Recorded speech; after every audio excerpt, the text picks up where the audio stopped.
Yes, people, what is going on? What is happening? Welcome back to the channel. Welcome back to the Premier League show. It's just going to be a double header, Game Week 20 review and Game Week 21 preview.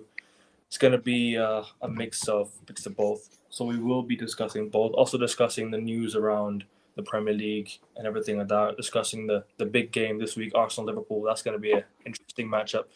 I've got the main core, the main lads, the main group of legends in the building. Obviously, Josh. Big up to you, bro. Jack, you as well. King and Prophet. Hope you guys are all doing good and blessed on your side. And yeah, hope everything's okay. Hope life's treating you well. And yeah, people, on your way in, first and foremost, subscribe to the Mandem. I'll put the links of all their channels in the description of the video. Let's get the likes up. 15 likes will do for me at least. And then let's get to 530 subs. We're at least 3 subs within 530 or 4 subs to 530. If you guys could subscribe, that'd be great. So yeah, the first and foremost, you just go and support the Mandem, support everyone else here and this channel as well. But lads, what are we saying? Everything all good on your side? Everything is indeed. Yeah, everything all good.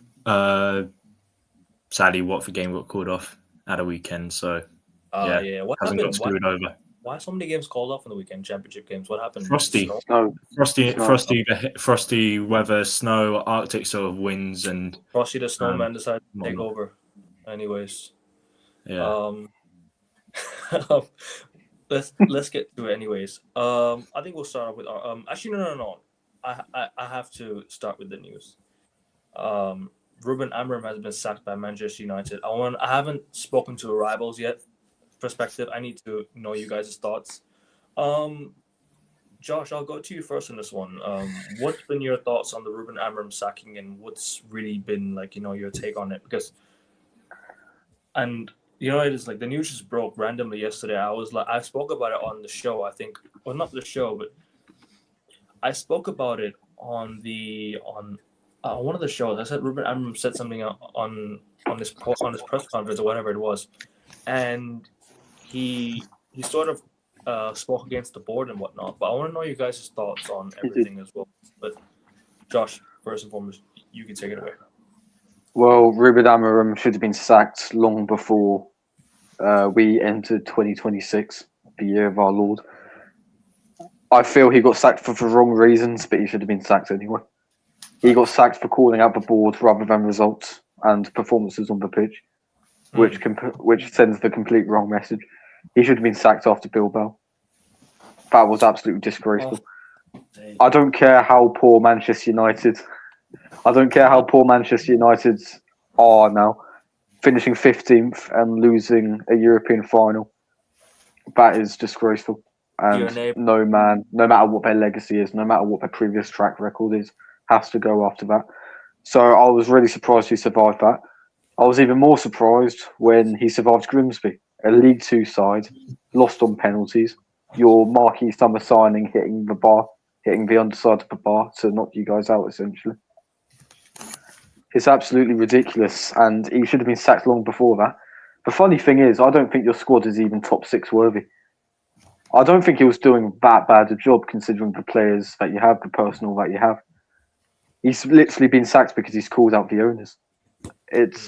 Your priorities are all in the wrong place.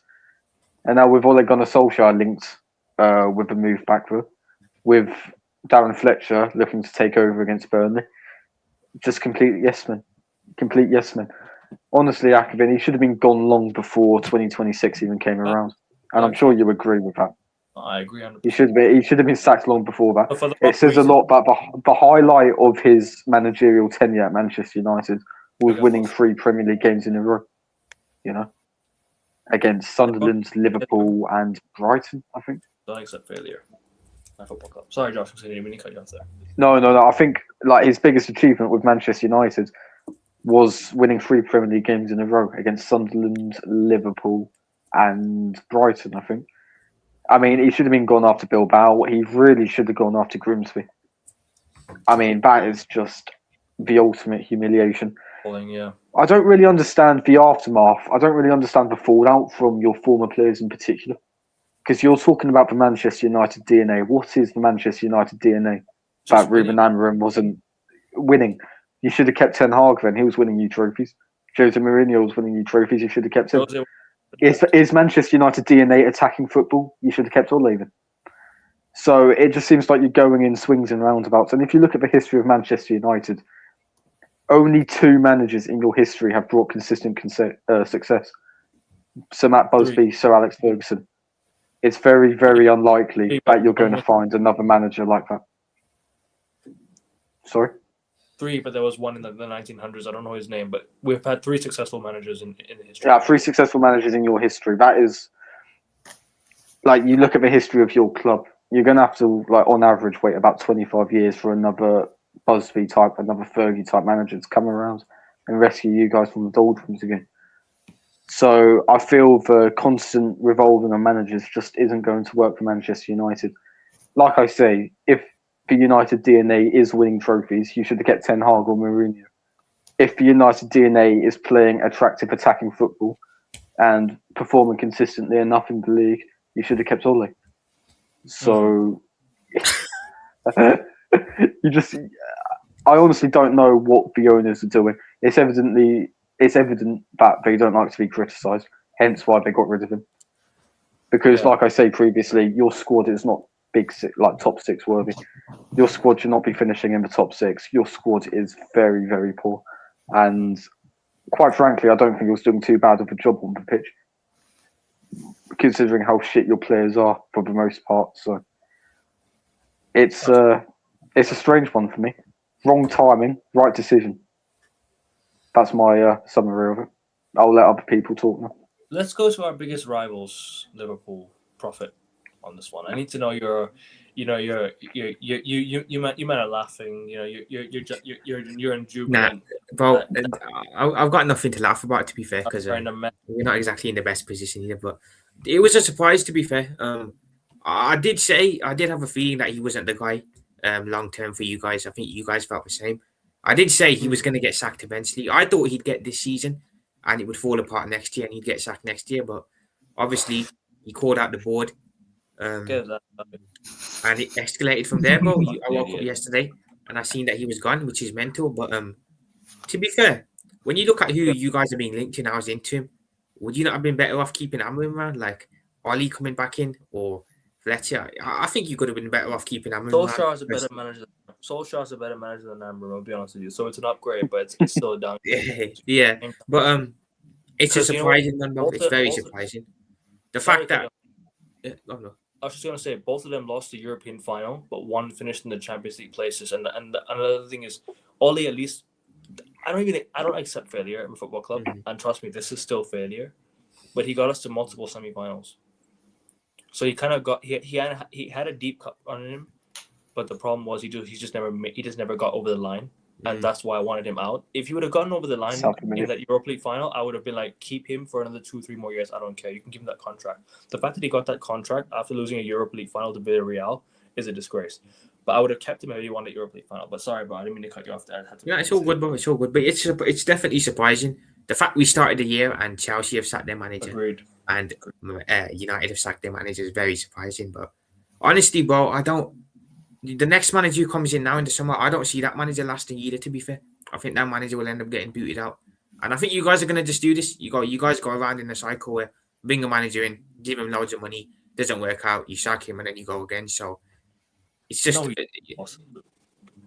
it's just a repeat again, isn't it? I can't really laugh because obviously I want Slot to be sacked as well. So Chelsea sacked their manager and United have sacked their manager. Arguably, you two have got bigger standards than we, higher standards than we have. Oh no! We have the lowest standards of any big club in Europe. You've got the bigger and better standards. After you winning the Premier League, you go and splash 450 million at least, bro.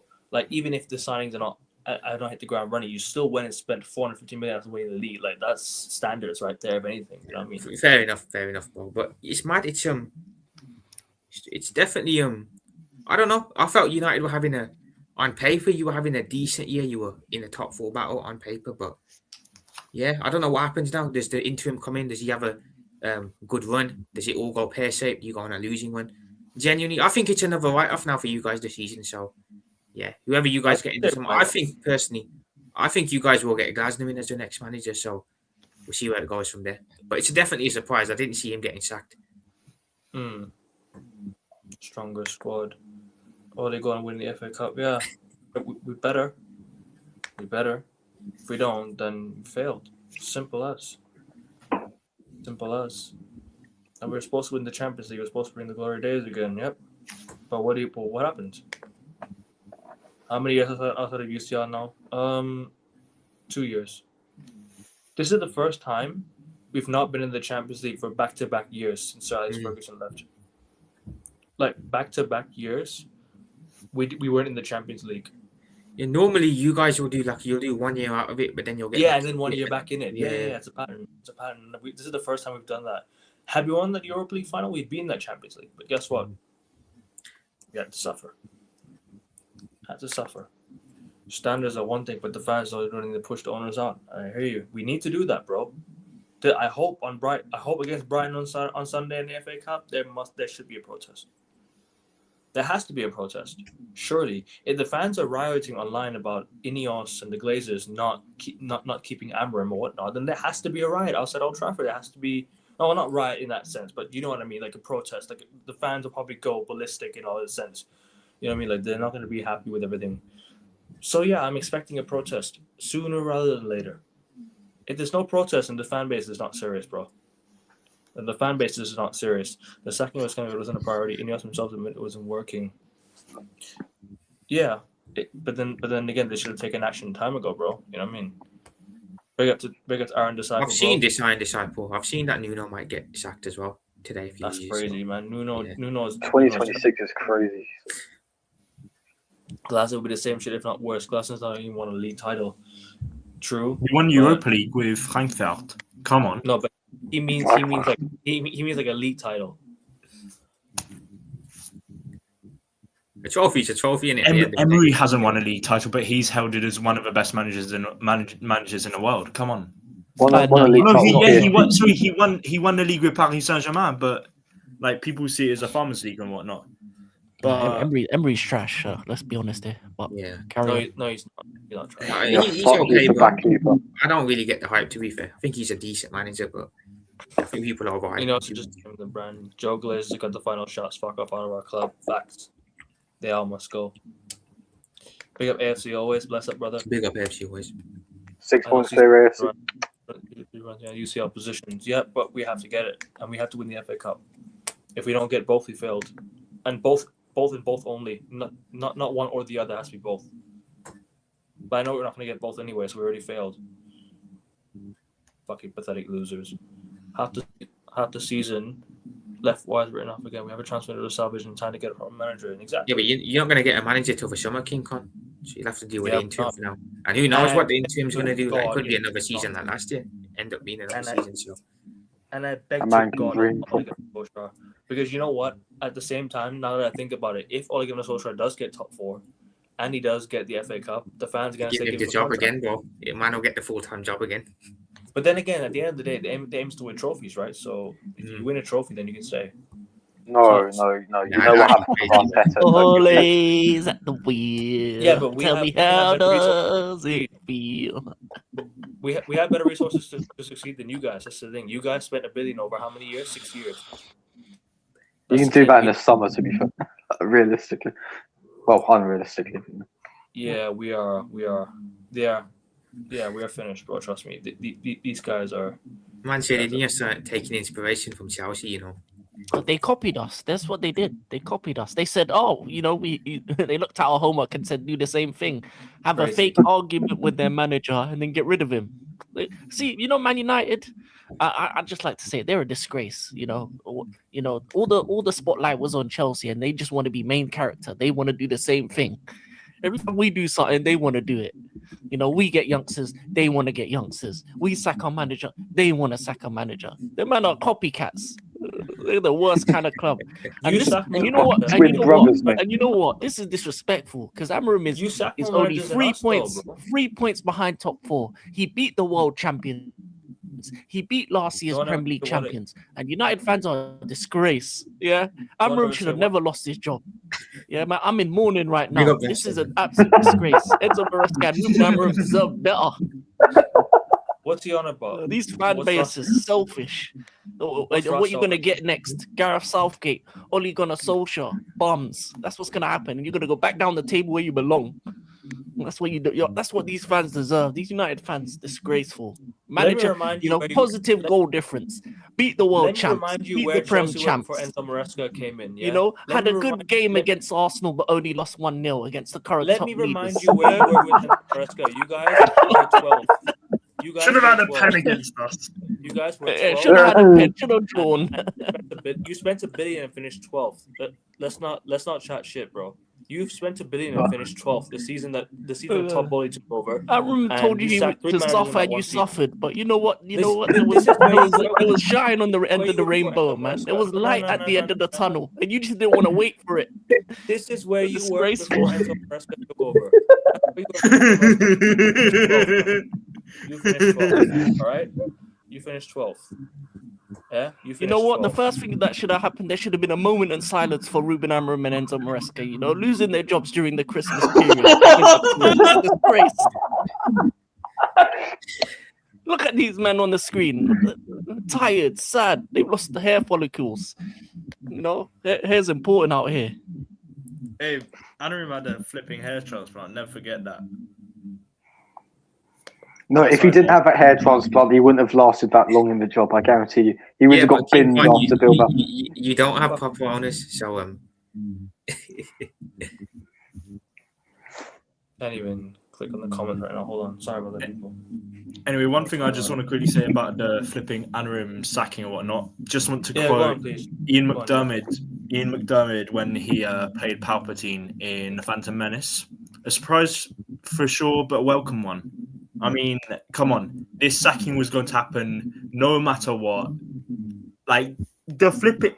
I know that everyone sort of mentioned this in terms of, like, the fans of Man United just dog shite. I wouldn't say they're the worst in the top sort of big clubs in Europe, because Arsenal are up there for sure. Really? In terms of not sacking... In terms of not sacking Wenger... When was the last time you won a trophy? Beforehand. Sorry? When was the last time you won a trophy? 6 years ago, almost. Exactly. That's what I'm saying. That's the point he's making. Lad, the last time you won a trophy was 2024. That's going on 2 years. And I'm sorry, I'm not hearing any sort of Ackman, he's going against Arsenal. What the fuck are you on about? I'm not saying that United's standards aren't bad at all. I'm saying that Arsenal's are worse. From my point of view. No, because I thought you said we're talking about big clubs in Europe, Shaq. Oh yeah, sorry. Arsenal around this. Say nothing. Yeah, big clubs in Europe. Yeah, that's not us. But anyway, regardless, like as Prophet said, like you're probably going to get Klassen in the summer because he's out of contract.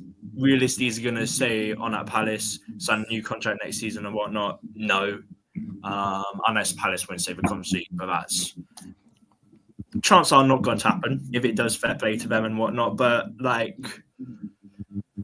what's his name? I saw in the news United were also talking about being in talks with Michael Carrick, and I just want to sort of there's this correlation between Carrick and Rosinha. Both of them were sacked by their previous clubs for failing to get into the playoffs in the seasons where they were sacked. But Jack, wait. Carrick's at least managed a few games with United before he got the Middlesbrough job. Yeah. I've got one more thing to say though. Hull finished seventh in 23-24. Carrick finished 10th with Middlesbrough last season and whatnot. But honestly, if anyone should be brought into Man United, it should be our good friend Agustia Bajaj. So yeah, he'd be a good interim. Get him in there. We've seen on a private chat about like his exploits in career mode or whatnot. He would get United over the line and win a trophy. Not this flipping big name Carrick or Solskjaer, who, like Arteta, has not got any sort of pedigree in terms of winning European trophies. Same with Wenger as well. Why not just bring Van Nistelrooy back? He should have stayed last season after the Ten Hag got sacked. He should have stayed on. But you see, that's the issue. Well, you know what Ferdinand's talking about, Ackman? Sorry? You know what Ferdinand's saying? Arteta would love the United job. I reckon you should take him. I reckon you need to take him. This is exactly the single biggest issue we have at our football club. These men are always on about processes, projects, and all that fucking bum crap. Don't you want to be 6 points clear, Akerin? Come on. I don't want to take Arteta off our hands, man. You deserve it. You've suffered enough. I don't want to be 6 points clear in January. I want to be there in May. Well, I want to be there in May, not in January. And that's what I used to say. You'd rather be 6 points clear than 6th, wouldn't you? Or 15th? Yeah. You should take Arteta. I would much rather be there in May, winning the league title, rather than 6 points clear in January. Amorim would have done it. He was on the right path, the right trajectory. He was on the way up, you know. If only you got a penalty on match day 1. Sorry. Yeah. No. Last season, 15th. This season, he's 6th. You know, beat Liverpool, beat Chelsea. Big club settings. Beat Newcastle. Beat 3 teams that are in Europe right now. That been in Europe. Should have beaten Arsenal, man. Top club settings, man. Yeah, but Scholes spoke out against Amorim. That's the thing, bro. Also, he got rid of the Deadwood. Got rid of Onana. Got rid of Garnacho. Got rid of JS. Got rid of Rashford. You know, brought in Mbeumo. Brought in Cunha. Brought in ballers. Every player he's brought in has been balling. Yeah, the good days are coming, mate. Your sacking was a good day, wasn't it? Fucking. Anyways, goodbye. You know the thing about the sackings of Maresca and Amorim, they're the same thing. They're from incompetent owners that just didn't want to be talked down to. And then because of this, you're gonna have your next managers are gonna be incompetent managers that are not good enough to be managing Chelsea and Man United. Like we're getting Liam Rossinha, he's not good enough for my club. Man United are probably gonna get a Michael Carrick, Gunnar Solskjaer. Bro, we're gonna be in the exact same position as a United and Chelsea be the exact same position. Yeah, but you're gonna be worse because you have worse players. So the fact is, Amorim was doing a great job with it's not even about worse, bro. We're not gonna do anything anyways. Man, he made Maguire look good. You know, he brought Casemiro back to life, back to reality. You know, he was boarding out in the system. You know, Diego Dallo bombing down the wing. You know what I'm saying? Like he was doing good jobs. And now look, you're gonna have Ole Gunnar Solskjaer. There's gonna be vibes for a couple months, but then when reality hits and you're back where you belong, like mid-table man them with Tottenham and that. Isn't that where you were before Maresca took over? You were mid-table. You finished 12th. No. Pochettino finished 6th. Spending $1 billion. Yeah, you finished 6th. You spent $1 billion. Yeah, you want to. Yeah. You spent $1 billion and finished 12th and 6th. Yeah, man. Great times. You know. See, progression. The same type of progression Amorim was on. 15th to 6th. Look at you. Same year that this is the first season that you've been on positive goal difference in years, thanks to Amorim. In the same we won the FA Cup. In the same exact season you finished 6th. We won the FA Cup. Listen, man, Amorim was on the way up. I don't know why you got rid of him because the managers that you're linked to. I mean, come on, man. No, he was not. He was not on the way up. They haven't won league titles like Amorim did in Portugal, in the Portuguese league. You know what I'm saying? He didn't do that stuff. But a question to Akavinya: who's your pick for the next manager in the summer? Who do you want personally? I guess, yeah. Honestly, bro, Gary O'Neill. I already said this. I wouldn't mind Nagelsmann, yeah. I wouldn't mind Nagelsmann. I wouldn't mind Xavi. I wouldn't mind any of these guys. Maresca even I would take. I rate Maresca. I rate what he did at Chelsea. I like what he did at Chelsea. Inzaghi is another one. Conte is another one. But then Conte will not like the board. So he won't. Conte will be blow. Yeah, he's basically like Mourinho and like crap. I like Inzaghi. I like what Inzaghi is doing right now at Al Hilal and what do you call it? He did at Inter Milan. Wherever he goes, he implements his stuff. He wins. What about De Zerbi? De Zerbi, a trophyless manager. No, thank you. First. Someone who's never gotten over the line. I don't want someone who's not gotten over the line in a football club. Solskjaer only got over the line at Molde, but then again, how does that transcend into the Premier League? Molde, Hey, exactly. Leave Molde alone. Big team. He got over the line at Molde, but then what was that? Amorim got over the line at Sporting. That's why he brought him in. Okay, that's fair enough. Ten Hag got over the line at Ajax. Okay, fair enough. You know, you bring managers that gotten over the line, and if it doesn't work, you sack. People need to stop worrying about managers and having profile pictures of managers. Oh, Amorim season. Oh, this and that. Let's just give it time and see where we end up before we start celebrating a manager's appointment and start backing him and call yourself real fans. But call fans like me fake. Because I'm tired of it, bro. I'm genuinely You're right. You're right. You should have gave it time. Moncler Mourinho was on the way up. That's what he should have gave time for. I would have given Mourinho more. I would have given Louis van Gaal another season when he got sacked. But nobody wants to listen to me because now everything they're saying Van Gaal did.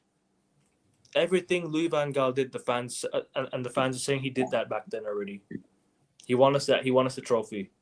He invested in some of the youth players. You know, isn't that what Man United is all about? Giving chances to the youth. You know, what Van Gaal did was he rolled back the years, gave chances to the youth, and they won the FA Cup. That was a throwback. That was a big throwback what Louis van Gaal did, but the fans said, "Nah, get rid." So pick your poison. Okay, cool. We got Mourinho in. He won us 2 trophies. Fair enough. But then again, these managers, they don't get backed. The good managers don't get backed. It's the shit managers that get backed. I don't understand why. You're giving a chance to the shit managers, but once the proven winners come in, the board all of a sudden say, "Oh, they're not yes men. They don't agree to what we say. We're not going to back them." It's all about being a yes man. And at Chelsea, it's the same thing. At United, it's the same thing. At Arsenal, it's the same thing. Arteta's a yes man. That's what he is. That's why he stayed. That's why he stayed. And you guys finished in the top 4 consistently. They're not going to sack him. You know? So this is what I'm trying to say. These fucking owners only care about yes men. And Slot's a yes man at Liverpool right now. That's why FSG kept him. That's why FSG will keep him. You know, all of our owners are trash. They're the worst group. They are the worst owners I've seen in sports. John Henry's a dickhead. I support the Red Sox. I know John Henry. I know what John Henry is like. He's a fucking clown. He's a horrible sports owner. I see sports fans. I support the Celtics. Yeah, when FSG was rumored to take over the Celtics, the amount of fans that protested against that was crazy, and the fans spoke out against FSG. Guess what? FSG didn't show up. See how much fan power can do? You see how much fan power can do? And this is why I'm asking for Man United fans. I'm calling all Man United fans now. I can't get involved, but I can say is I can spread the word, right? Start a protest. Trust the protest, not the process. Simple. Let's just play it in simple. Let's just trust the protest rather than trust the process. All right? We're not going anywhere until we get rid of our owners. We can sack whoever we like, and trust me, I will still want the managers gone. I will still be that guy who says sack until it works. Yes. But you have to get rid of the people that worked with them as well. You can't just keep the people that have been working with the owners, and the manager that got sacked there. You can't keep him there. You have to let go. You have to get rid. You can't just keep them lingering around at the football club, expecting it to work with them again. It's not going to work. You weren't on the same page before. Who will you be on the same page with? It's a joke. This is why Ineos need to go. Ineos have made this football club a lot worse than what it already was with the Glazers alone. Yes, the Glazers were slow and pathetic and didn't do much. But Ineos have done nothing since they've come in. All they've done is just penny pinch. Let's just take a few, let's just take pay cuts for people. Let's just sack dinner ladies and all that shit. And then what happens? You go and spend money on attackers. We say, we're broke. Oh, we can't go spend on defenders. You made 600 and something million, you fucking cunts. You made 600-something million last season, you absolute duds. How are you telling me that we're fucking broke? People who believe this are absolutely tapped. Seriously. People who actually believe this are actually tapped. United have money to spend. We've had money to spend. Ineos are just, they're just a mouthpiece for the Glazers. That's what they are. And they're worse than the Glazers. They've made things even worse than what it already is. Our standards have fallen deeper into the mud. At least with the Glazers, they've sacked when it has not worked. They sacked when it didn't work. They sacked when things didn't work. And what else did they go and do? They hired managers that thought would be the right ones. Okay, Ole Gunnar Solskjaer was not the right man for the job at the time. All right, Ten Hag was not the right man for the job. These guys were hired by the Glazers. Ruben Amorim was not hired by the Glazers. He was hired by Ineos. He was their first manager that they hired, right? Dan Ashworth gave Ten Hag a 1-year contract. That doesn't count. The Glazers hired David Moyes. The Glazers did not hire Sir Alex Ferguson. Because the United DNA was already there before when Sir Alex Ferguson took over. Yeah. And then you go and look at what they did to LVG and what they did to LVG and Mourinho. You didn't back the right managers. So a lot of them are the problem. Omar Barada is a problem. Jason Wilcox is a problem. They're all the issue. They're all the problem. They all need to go. The whole set needs to go. Needs to be a clear out from top to bottom. The owners need to go. The whole board needs to fuck off. And so do these fucking stingy American cunts. And I'm not sorry for my language. I don't give a shit. I'm not sorry. They need to fuck off to America. Back to Tampa where they fucking belong. Dickheads. Seriously, I'm tired of these owners who don't know how to run a football club thinking they can just come in and just take the cash. We're just a cash cow for these guys. Liverpool are a cash cow for FSG. Arsenal are just a cash cow for the Cronkies. Chelsea are just a cash cow for fucking Blue Co. It's a joke. It's an absolute joke how these people think they can get away with everything. Yet still no fans will do anything about it. Because one good move, one time they bring in Varane, Sancho, Ronaldo, the protests end. And this is why I said COVID was the best thing to happen to this football club, to these owners, because people were desperate to go and splash money at the football club after lockdown. Lack of education to fans is the issue, because these young fans are growing up and they're supporting United without any education of what the Glazed Out movement is. The 1958 ain't helping either. The 1958 ain't helping either.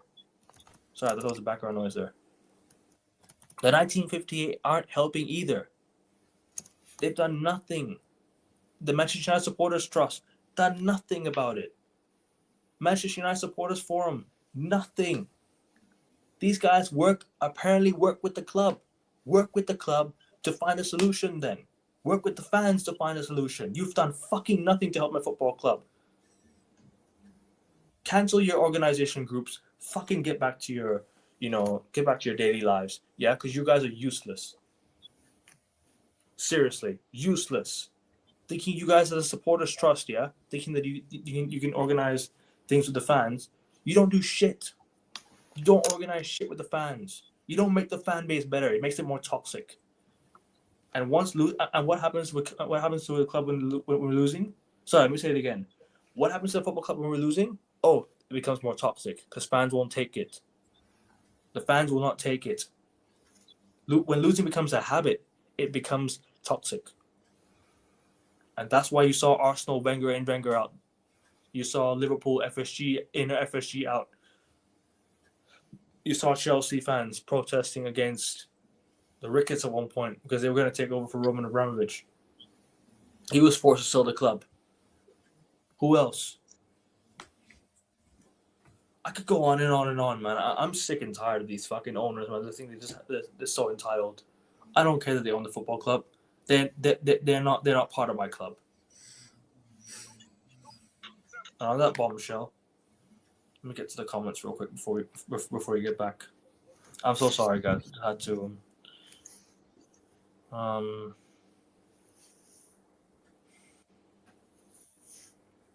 have a lot of comments to get through, guys. I apologize. No worries, man. I'm just gonna scroll. I'm just gonna scroll through them. I apologize if I don't read them.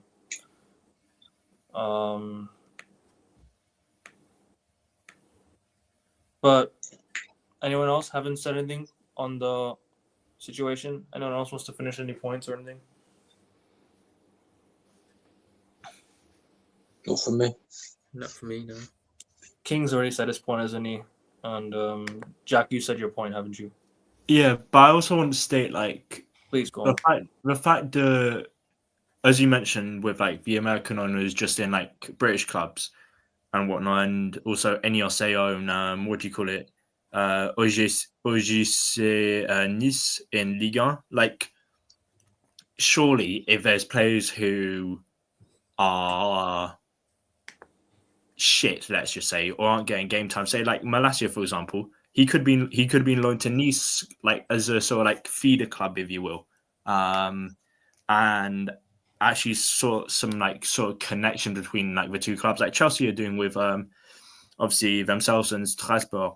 And speaking of Strasbourg, Gary O'Neill is in talks to potentially replace Rosinia at the club there. So I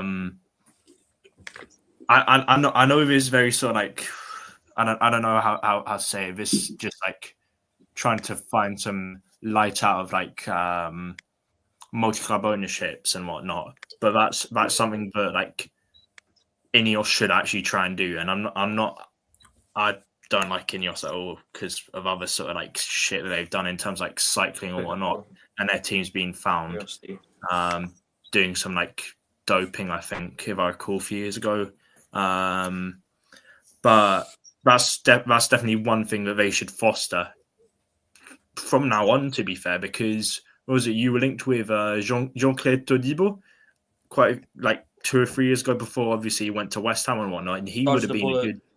He potentially, depending on which manager you would have had at the time, had it been like Ten Hag or Ole Gunnar Solskjaer, he would have potentially been a good sort of like system player, realistically, or he would have started in place of like Maguire or Lindelof, and you wouldn't have to rely on those sort of players and whatnot who were substandard for United's usual standards pre this like Ineos and Ineos bullshit and during like the Ferguson era. I mean, it's all fair saying like dodge the bullet and whatnot, but it plays on a good run of form, doing well for their clubs. I can't remember how Nice were doing back in like 2022 or so in Ligue 1. I think they were in and around the top 6 and whatnot. He still would have been a solid player, realistically. You don't know. It's just hypothetical situation, that's all. But yeah, that's all I have to say on that front. So Jim Ratcliffe's worth 25 fucking billion, but can't even spend a fucking dime on his football club. Chelsea season ticket holder. Yeah. I'd say he's running United quite well from his perspective. Exactly. Yeah. Can I on the multi-club thing though? And we have 2 Manchester shitty fucking idiots running our football club too. And our fans were celebrating that. Wow, what a hire! We stole Manchester City's employees. No, fuck, whoop de fucking do. What has that done for us? It's put us in a much worse spot. Our fans said, "Oh, we're massive. We stole people from Manchester City. So what? Do you know what would be? Do you know what would be us being big? Stealing players from them, not stealing fucking employees that help the owners. You know what I mean? That will help the owners save money. These people are here to help the owners save money. A mouthpiece for the fucking Glazers. But you all told me Qatar was all about human rights and everything like that. Qatar would have saved this football club from the fucking dead. But you man wanted Ineos, so you man can fuck off with them when they go. Yeah? Support someone else. Don't support my football club. Yeah? That's my football club here that I'm talking about. Manchester United. Yeah? That's my football club. Probably not yours. The ones that The ones that told me Ineos are the ones going to take us back to the top again. Yeah. Seriously. Sorry, King. Please go on, bro. I'm just tired, man. I just need a fucking rant, man. I'm sick of this shit, man. This fan base. Yeah, man, this fan base, man, kicking out a great manager like Amorim. And speaking of the multi-club ownership as well, obviously my club and your club owned Strasbourg and Nice, and they played each other, and both of the sets of fans were kind of demonstrating against the ownership in the same game. They were celebrating each other's goals. Big up to them.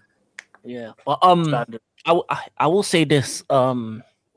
I think that Enzo Maresca and Ruben Amorim got fired for the wrong reasons, as Joshua has said, and others have said. And I feel like looking at the choices that you're probably gonna look at as replacements, I don't think it's a good thing. Because for me, Amorim going into Man United was a proven winner. But who you're looking at to replace him aren't proven winners. You're looking at hopefully maybe guys that are going to be project managers, and yes, and as you say, yes men. So the moment that Enzo Maresca and Ruben Amorim both spoke out against their own boards, they got fired. They didn't get fired for results. They didn't get fired for losses. They didn't get fired for losing finals. They didn't get fired for multiple bad games in a row. They got fired because they spoke out. Enzo because of the transfers and the certain things that he didn't like with the club, and Amorim, same thing. What does that show for the future? A bleak future for both clubs. As I said, I don't like American ownership for the most part because I think they've been terrible for all of our clubs. And yeah, man.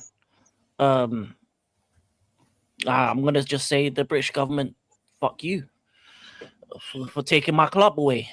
But outside of that, listen, Liam Rossini is not good enough for Chelsea. Whoever Man United bring in won't be good enough for Man United. I don't think they're going to bring in someone who's going to be a proven winner. Even if you bring in, let's say, a Xavi, he's not really a proven winner. Nagelsmann's been iffy at best. Even at his time at Bayern, he was iffy. At Germany, he's been iffy. So he's not going to be proven as much as others. So I don't think either club are looking to buy winners. They're looking to buy managers. And what's going to happen is these managers are going to talk to the board. They're going to say, the board's going to tell them, oh, we want this, this, and this. They're going to say no. And then you're going to see manager after manager reject the club. Because that's what happened with us. We got rejected by Enrique. He ends up going to PSG and does what he does. Come on, man. Oh, come on, man. It's not multiple years of winning. He's not Man United standard. Let's be honest here. So is it confirmed, Michael? So I'm gonna crash out. It's confirmed. Let's be honest here. But whoever they do get, I'm sick of this. Am I gonna bother watching Chelsea with Razinha? Yeah, I'm gonna treat it like I treat certain things. It's gonna be highlights, baby. No, I'm joking. I'll still watch my club, but it's not. I'm not excited for my future. I don't think United fans should be excited for theirs either. The only club that should. I would have been excited had we won the Europa League. No, I don't. I think that makes it a worse. I don't think you winning this year. This year with this manager in the Champions League, you would have lost hella games. Champions League would have been like Tottenham, right? You would have been worse. You'd probably been one of the worst teams in Champions League. You would have been getting beat left, right, and center. The Grimsby loss would have been added to losses to teams like Carrierbag and stuff like that. You probably lose to teams like that, knowing your club. And let's be honest, your club isn't Champions League ready. Your players aren't Champions League ready. Let's be honest, they're not even Europa League ready. How do you know we signed these type of players in the Champions League, though? How do you know we signed these players in the Champions League? How do you know I was Cunha and Wemo the signings that we get into the Champions League? There will be the same signings because those are the type of players that would come to your club. Any elite player that wants to win things isn't going to United. They'll go to a City, a Madrid, a Bayern. You're not going to get the best because you haven't shown to be an A-class team for the last 15 years. Ever since Fergie's gone, you haven't been A-class. You haven't been Premier League champions. You haven't won a Champions League. The last time you won a league title was 2013. The last time you won a Champions League was 2008. You're pretty much pretty much the last time we went to a final. You're North Arsenal, basically. That's what you're the Arsenal of the North. That's what you are right now, man. The clubs around you, Liverpool and City, are the ones winning the big trophies, while you're just looking on the outside with one tear going down, thinking, "Oh, that used to be me. I used to be me in the early 2000s." I know the same feeling. I still see my club win things more recently than certain man, so I'll still be grateful. Yeah, but you're comparing yourselves to small clubs. The elite clubs win every year. The same Arsenal that said that they can't compete with Manchester City. United beat them in a final. Yeah, a final of that's not good enough for Man United. Man United should be on Madrid, because you should be winning Premier Leagues and Champions Leagues. Job. FA Cups aren't what clubs are looked at on. It is. No, they're looked at on Premier Leagues and Champions League. It's a major trophy. I disagree. It's a major trophy. If you go to anywhere in Europe and ask who won the last 10 FA Cups, they're not going to know. So the treble should never be considered again then, because that's not a major trophy. Because it's the third part. It's the third piece. It's the side bit. It's the you got the main course, you got the dessert, and you got the side piece. The FA Cup is the side piece. It's the second. Do you care about the Coupe de France? Do you care about the Coppa d'Italia? Do you care about the Coppa del Rey? You don't. You do not care who wins that. What? You don't care about those trophies. I'm sure every club cares. Don't lie. It's about Premier League and Champions League, and if you ain't winning those two, you're nothing. You're nothing. I don't care. That's why your City's blued right now. Because this is the standards of your club. Look at you. FA Cup. You should be asking for Premier Leagues and Champions League. You're Man United. You can't win the Premier League this season. So I'm 20 league titles, 3 Champions Leagues. That's your club heritage. And you're asking, I just won an FA Cup. I won a League Cup. That's why you fans don't deserve Amorim, because he's a league title winner, and you ain't league title mentality in your fan base. I want whatever we can win. That's what I want. That's what I'm asking for. Whatever we can win, I want it. I don't care. I'm not anybody to pick and choose what my football club wins. No, you're Man United. You don't pick and choose. You get the best. You get the top. I don't top shelf. care about the best in class. I just care about winning trophies. You want the best. You want the trophy. I'm always picking choose what we win. I just want to win. You're the club that's meant to be driving the Lambos, and you're talking about Fords. Come on, man. Ford Fiestas and that. Get out here. So what are you saying? We should just purposely get knocked out of the FA Cup then? Purposely get knocked out? No. You win it as an add-on. It's an add piece. It's you got the main game and you got the add-on, the DLC. That's the FA Cup. That's the DLC. A great season is a Prem and an FA Cup. If Man United win an FA Cup this season, that's not a great season. That's a mid-season, because you're Man United. You're an elite club. Start acting like it. And that's why a man like Amorim should have stayed, because he's an elite manager.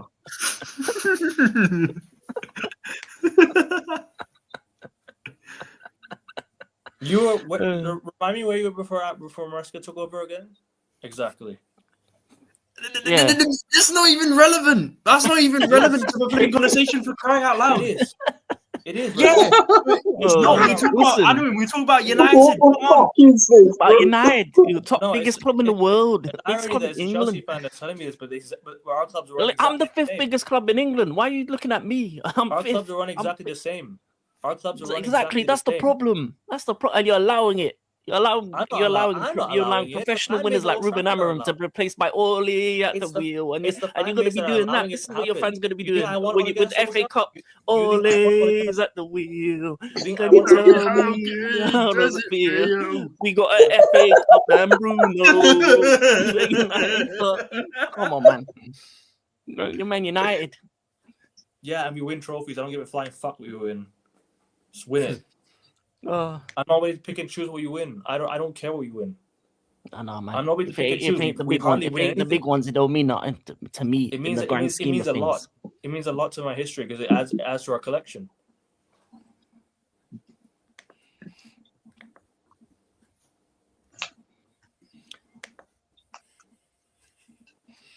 Anyway, that's you're not wrong about this. You're not wrong about this. I did what I needed to do. Top tier rage baiting from King. That. Do what? I'm not even rage baiting. I agree with you. Moving on, lads. I agree with you. I agree with you on the most part. Except the FA Cup thing, I agree with you. I agree with you on everything about. I agree with you. Our clubs run really poorly. I agree with you on that one. It's true. Well, United shouldn't be worried about trebles. They should be worried about trying to get themselves back to winning Prem titles. We're not going to do that anymore, bro. Let's just forget about it. What? You're Man United. You spend billions. Bro, if we have the fan base that we have today, we're not going to get back to winning anything anymore. It's the fan base the fan base. The reason why we're not winning anything is because they're enabling all this shit from the owners. They're the reason that Old Trafford's full every single week. They're the reason that these owners will never fucking dip because they're the reason why the stadium is full. How are we supposed to get back to the top again if you don't boycott the football club? What happened to the shit that you did during lockdown? You absolutely disobeyed everything you did just to go back to the stadium and fucking sing songs and be happy about everything that's going on at the football club without realizing the bigger problems are right there at the gates of Old Trafford. It's you, the ones that walk into the stadium, are the biggest issues of my football club. And I hope my stadium's empty every single week from now on. It should be, man. It should be, man. Glazers out, Ineos out. They've done a terrible job. Got rid of Amorim, man. Disgraceful. And look, I knew they're gonna bring in Ole Gunnar Solskjaer. It's an embarrassment. Yeah, that's. We're going back, bro. We're doing exactly what you did. You bring Frank Lampard back. We bring Ole Gunnar Solskjaer back. Our club's doing the exact same things, bro. We're doing the exact same things. Yeah, why are you following my club? My club ain't that big. Because we run the exact same. I'm not comparing about the success. It's the way we both run. That's what I'm comparing. We're literally doing the exact same things that our clubs are doing. It's crazy, man. 20 times United copying Chelsea. Crazy.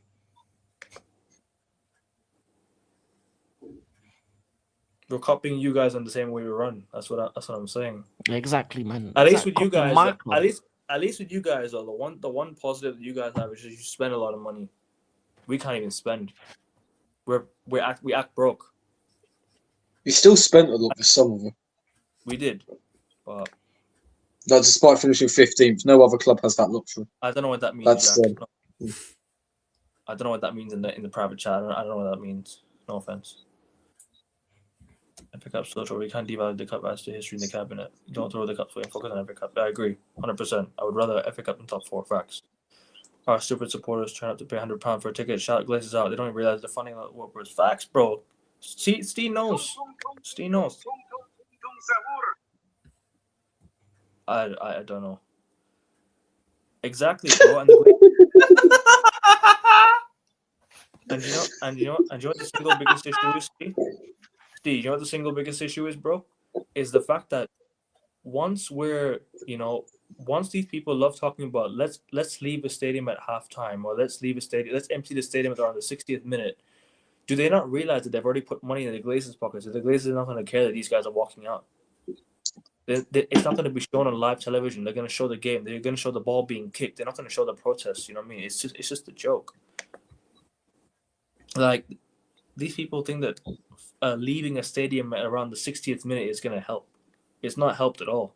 It will never help. Let's just be real with it. When was the last time it did anything? The last time we got a game cancelled is because the fans stormed the pitch during lockdown, and that's what we should be doing. Even if we lose games, or even if we don't, even if we get points deduction, bro, that's the biggest 3 points for us, because you're doing what's required. It's the protest against the scumbags that have ruined my football club. Seriously, I don't get this idea that, we should just go and support the club, support the team. Calling yourself real fans, but telling people like me that I'm fake, but I want the Glazers to get sacked. I want the Glazers to go. Is that what it is? But anyway, I think we're going to move from United now because I think that's a bit too long. Real quick on the Leeds game. It was a fair result. I'll be real. That Leeds game was a fair result. I think both teams were it wasn't a great game from both teams. The result was fair. We could have nicked it at the end with Sesko's chance, but listen, at the end of the day, if you don't take the chances, you get punished. And Leeds and Aiden Heaven should have tracked his runner, man. And if that Aiden Heaven tracked his runner, It's a different game. You bring on Xerxes, right substitution, and you get the equalizer. What do you do after that? You take off Euro. You make one substitution. It was the right. I can't really blame Amorim for that game alone because he did the right thing, but should have brought on Xerxes at halftime rather than wait for us to go 1-0 down and bring him on. Because if you take the lead at halftime, if you take the lead at the start of the second half, that's a lead that you can build on from, But listen, it's a fair result. I'm not going to complain about the result too much. I'm just glad this shit's all over now. But one thing I will not be happy about is I'm going to go to bed wondering what's going to happen to this football club tomorrow. Because one day I could just wake up and say the Glazers have sold the football club. One day I could just go to bed and think, oh, Ineos have bought more shares of the football club. I could go to bed seeing bad news, wake up seeing good news. I don't know. The football club's a mad one. It's a mad one, bro. It's just, you know what I mean. Sorry, the fans are screaming Glazers out. Are the same fans buying the season tickets. Only way to hurt the Glazers is to boycott. Imagine paying for everything then walking out at halftime. Yeah, exactly. They don't care anymore. The money's already there. Fact, Steve. Same. If it means getting the owners out, do whatever it takes. Do whatever it takes. Even if it means relegation, and troll me all you like. If it means to get the owners out, I'm taking it. Obviously, relegation will hurt the football club going forward, but if it means getting the Glazers out, bro, that's the best. That's the biggest W we can possibly take. They've run our club to the ground. They've run our club to the complete beneath of the earth. It's not gonna turn around unless you fix up, unless these people fix up. It's not gonna happen because nobody cares. But that's just my rant on United. I don't need to ask. I don't want to waste your time asking you guys about the Leeds game. Let's move on. Let's go to Arsenal. 6 points clear at the top.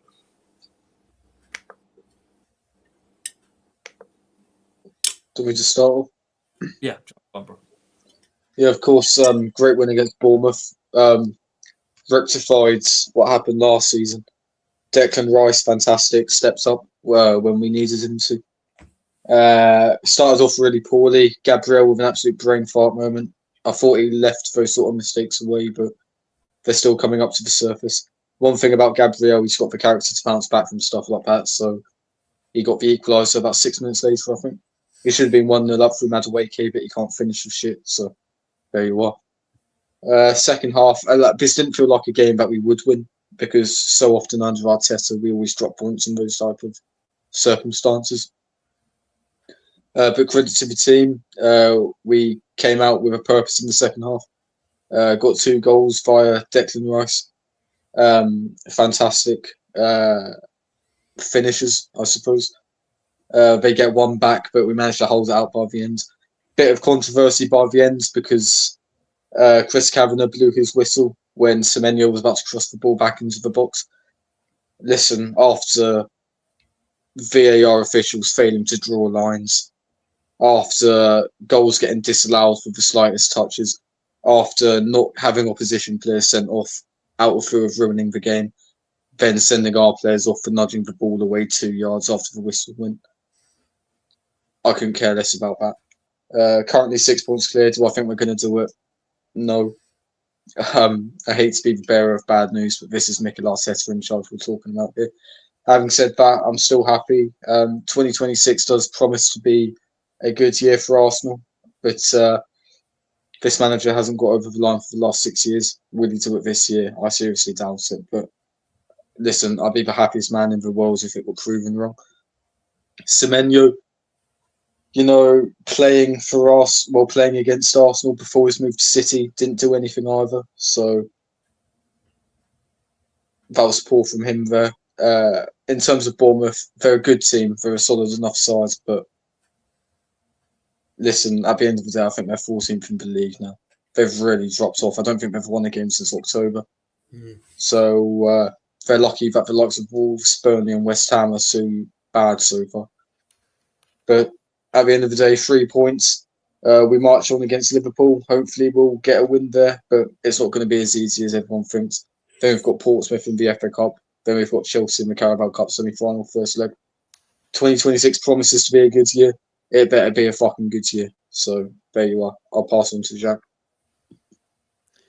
Yeah, I'd also like to add on, and confirm what Josh said in terms of Bournemouth starts winning all competitions. It was on the 26th October of last year against Nottingham Forest, another sort of, if you will, relegation rival potentially if Bournemouth keep this sort of form up, and same case with Forest.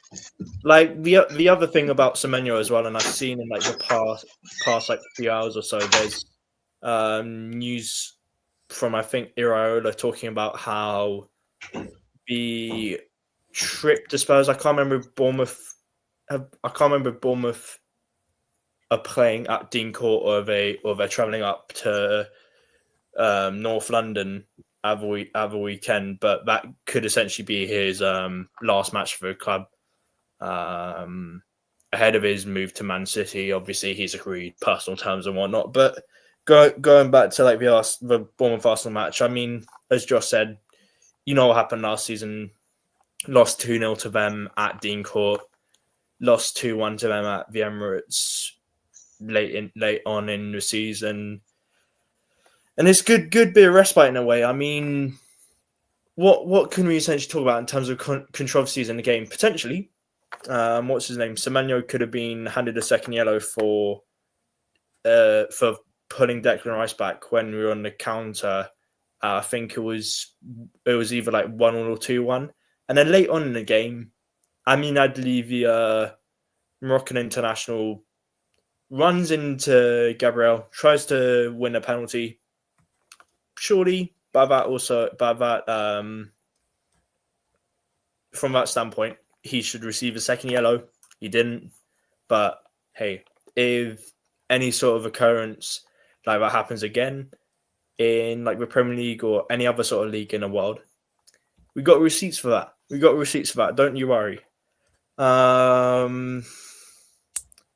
mean, I'd say Bournemouth's best players in the match were either Truffert, who was holding down Saka and Madueke relatively well. Obviously, they conceded thrice.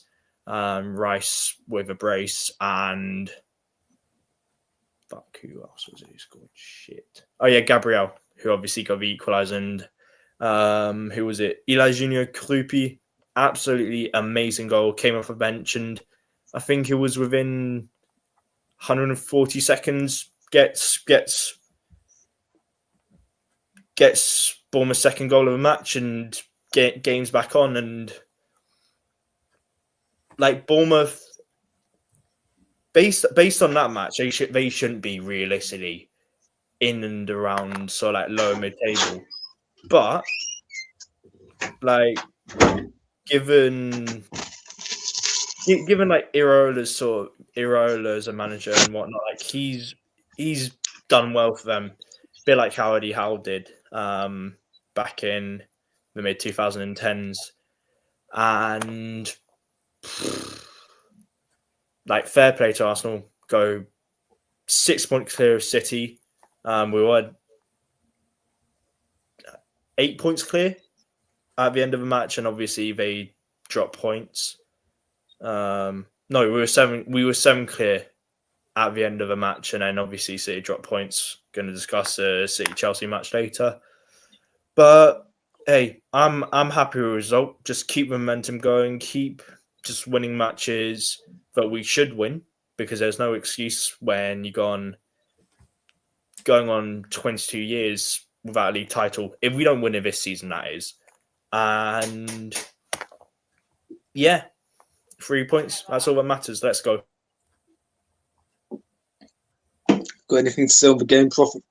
Oh, I didn't watch the game, so can't really comment on it. But yeah, a good win for Arsenal, to be fair. And that's all I can really say.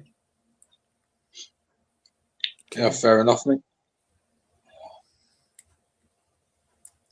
Is Akerin there or no? Yeah, apparently not. I'm there. That's... Can you guys hear me? Yeah, we can hear you. Yep. King, On about Arsenal, bro. Arsenal winning against what was it? You beat Bournemouth. Yeah. Oh, there. Yeah, it was a good win. It was a good win for them. Obviously they had a couple scares with Evan Nielsen, the mistake from Gabriel. He made up for it. Rice with the brace. And then Kripke scoring at the end to kind of make it, squeaky bum time. But they just did what they've been doing. What they've been doing all this time is just finding different ways to win, which is a good thing. And overall, it was a good weekend for them. Obviously, because of the other results, they got themselves a little gap. So I think they should be nothing more than happy. But I only caught like the last bits of the game because I was out that day. Yeah, I was still in Morocco and I was in AFCON for the Sudan Senegal game, but so I only caught a little bit of the second half. But yeah, they just did enough to win the game. That's all they really needed to do anyway.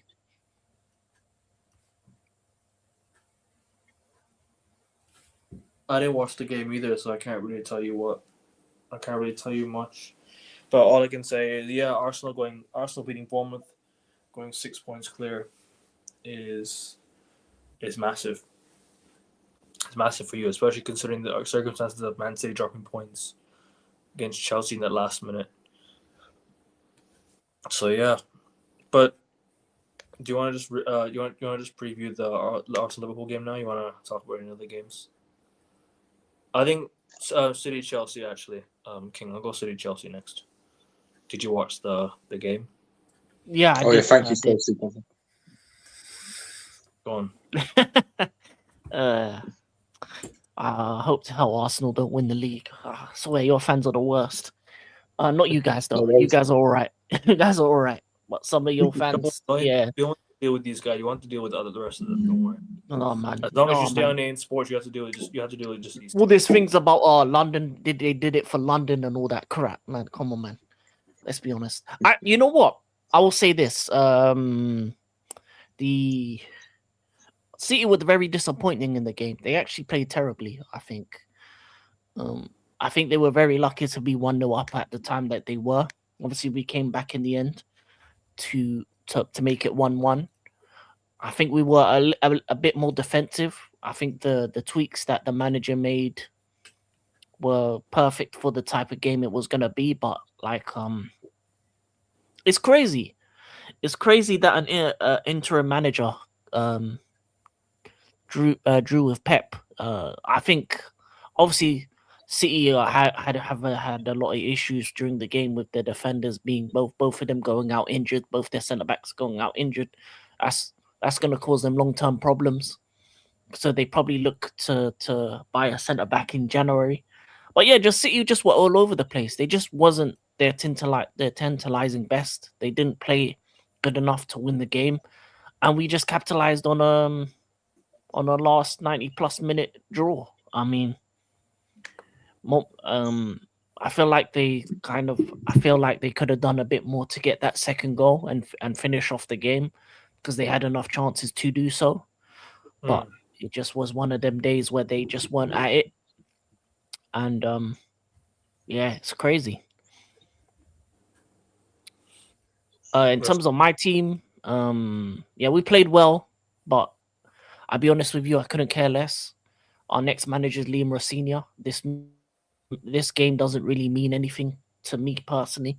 Getting a draw against City doesn't really do it. Doesn't really benefit us in any way other than that it just kept us fifth. Whoop-de-doo. Woo. King, he'll bring the glory days again. Don't worry about it. What glory days? He'll win you stuff. He'll win you stuff. No. We ain't winning anything for a long time. This ownership has pretty much shown me over this course of the season what they're on. They're on bullshit. So I am pretty much. I understand what we are. We are pretty much like United, like Liverpool and Arsenal. We have American owners that don't give a fuck about winning. And if we do win a trophy, whoop-de-doo. If we don't win a trophy, whoop-de-doo. there's only really one team in this league that cares about winning, and that's Man City. And I think they'll be very sad that they drop points against us. No, Liverpool don't care. They don't care, because if they did care, they would have done more to get a centre back in. Won when Man City. They're the only ones to have won whilst the City dominance. To be fair, do so. They're the only kind of but they've never done back to back. Like this season should have been their back to back year, and look what they're on. They're on foolishness. So yeah, for me, Liverpool have never been that serious. They look at what they did after they won the Champions League and the players they signed after they won their first league title. That tells you all you think you need to know about this. That's why this summer was a surprise. But guess what? When a team that doesn't spend money spends money, guess what they do? They spend it wrongly. So let's be honest. Like this summer was un-Liverpool-like to the point where people were like, "What are Liverpool on?" But they didn't do everything they needed to make sure that they win the league title this year, because they didn't get centre backs, they didn't get a left wing, and you can spend 500 mil, but if you spend it in the wrong places, you're just going to go backwards. But for Chelsea, good draw. Big up to that. Big up to that fat Ed Sheeran in charge. He's going to be in charge on Wednesday, and nothing more, nothing less. Yeah, he does. To be for Monkey, he does play the most boring football. I'm not going to argue with you on that. Yeah. What was his name? McFarlane or something? Sounded like our interim manager sounded like a farmer. What's his name? So Callum McFarlane. Callum McFarlane. He just sounds like a farmer. Good old boy off the farm. Yeah, man. Sounds like the brother of that guy, the Family Guy creator, Seth MacFarlane, in it. Yeah, pretty much. Probably a long distance cousin or something. I wasn't celebrating it, to be fair. I did not celebrate the winner. You guys scored a jammy ass goal, man. That was a really, really lucky goal you guys scored, man. Yeah. I'd have been fuming had you won that game. But luckily for, was it Reed that scored for Worldie? Was it Andy Reid? I think so. Yeah. Reid or something. Harrison Reid is like his fourth goal for Fulham in like 203 games, I think they said. Yeah. First goal since April 2023, which was against Everton. Yeah. Yeah. Even the Nigerian Fulham players were surprised when they were talking about it. Iwobi was telling them, yeah, it was 2-1, and then Reid, and you see them all celebrating. They're shocked. Yeah. Anyways, any of you else want to add anything? I only watched the first half. I'm surprised Chelsea got a draw, to be fair. But game of two halves. Hey, I just want to say one thing quickly. I remember on the Prem prediction thing, I said 2-1 Chelsea. Hey, I know that's a joke prediction in a way, but City drop points. Who cares? But Jack, they have Ro Junior and they're gonna have Ro Senior, so. Yeah, but when you got an interim manager doing that sort of shit against big old Pep Guardiola, yeah, you have to applaud Chelsea in that sort of sense, and the manager for doing well. Yeah, it was a brave-ish draw, wasn't it? Yeah, I saw the goal. It's a very lucky goal, but listen, fuck Pedro Neto. Hey, luck doesn't matter when you get points on matches, in it. Why? What did he do? Even if it's drawing. He was trash. He should have scored. He was awful, bro. I would rather go that over. Like the amount of times Chelsea had the turnover and he fucking killed it stone dead by himself. Yeah. Or that shot that went over the bar where Enzo not even the shot, like his overall play was awful. Like, yeah, man. Fuck off, man. And thankfully Chelsea did salvage something from that. I didn't celebrate it because I thought VAR would find a way to disallow it. Michael Oliver with his UAE connections. But honestly, fair play to Chelsea. I didn't expect that at all. I think it's safe to say that City are paying the price for Pep not rotating over the winter months, and they're starting to look tired now. Haaland's starting to look off it. Foden's starting to lose his sharpness immediately. I think Doku needs to start getting involved more. But I think Chelsea were a better team in that second half, and that's a lot of encouragement for Liam Rosenior before he takes the manager's hot seat. I don't think he's doing their next game. I think he's doing the FA Cup game. I believe they're against Crewe or Carlisle. Yeah, one of yeah. the two. Against Some Fulham, it's going to dead be. team. Yeah. Is he taking over the next game for Chelsea? No, it's still it's going to be the interim. Obviously, he's going to remain unbeaten because it's Fulham. Probably be another draw, probably against Fulham, but we'll see. Oh yeah, Fulham away. Neto is still better than Gittins and Garnacho. Yeah, but Neto's too old to be made that bad. Like Neto's like what 26. Garnacho would have been so much better in that second half. I'm sorry. And Palmer as well, fucking awful, mate. Like, yeah, he was bad as well. Yeah. But lads, real quick, yeah. On the City Chelsea game, and I also want to add, I didn't really watch much of the game, except it's just I think it was a tale of two halves. I think City kind of took over first half. Chelsea second half, they had it. But I didn't really watch the second half. I can only tell you about the first half. Ryan just scored a really nice goal. City need to buy players. That's all I need to know. City need to spend big. They need a couple centre backs, a couple players. Garnacho is always going to be that bad king. Is this Twisted Fate? Who just changed his name? Just quickly. Surely it is. I think it is. Hey, no, man. Ruben Amorim, you know, Man United did you wrong, man. I'm in mourning. Ruben Amorim, you're never gonna win again. You should have never fired him. United going down. And big up Ruben. That's suits United. It's a heartache or whatever it's called. I sold that brick for a reason. His fucking accent. I sold that brick. I sold that brick for a reason. No, that's shite accent. That sounds Welsh. Roger, don't worry, man. Garnet even go to Atletico, Napoli, or Arsenal, one of those three clubs in a year or two. But bro, you're talking about Rodri. You're like one of the best defensive midfielders in the world. Of course, it'll make Man City look a lot better in midfield. Since his return, City have drawn 2 games. Yeah. They need centre backs though, because they lost both their centre backs. They lost Guardiola for a long term, and they lost Diaz. That's a huge. Well, they brought Max Lane back from his own deal at Watford. Cut. But that's not enough, though, bro. Yeah, but they need more. Yeah, but he's going to be one of like the key players for the rest of the season for them, given the fact that Ruben Dias is out for the next few weeks. Obviously, Guardiola, as you mentioned, tibia fracture or like fibula fracture and whatnot. So they brought him back. I'm not. Obviously, they've been linked with Gehi, but will it happen in this transfer window? Who knows? Yeah. They should go to Nottingham Forest and go for Murillo. I think that would be good for City. That's what they need. 70. He's going to cost a premium. To be fair, to be honest, they don't care about money like that. They got the money to spend. Yeah, I know. He given like the contract length he has left of a club, which is probably good 4 years or so. He's probably going to cost 80 or 90 million realistically, given the fact that like he's a key player for Forest and he's starting week in, week out. And it would be much better scenario for them to go for Gehi, given the fact he's going into the last 6 months of his contract now, and also like realistically probably cost 20-30 million realistically. Yeah. They need to get at least two centre backs. I feel if they can get Guehi for a cheaper price, I think they should spend a bit more on a second one. Just because I feel like Diaz, even though he's only out for a few weeks, I think he's on the decline. So they do need to. He's been awful defensively in recent times, King. Like the last year, you could. Also, they need a left footer because Guardiola was out for how many months? He's out for what? 4 to 6, wasn't it? Yeah. So they need to bring in the rest of the season.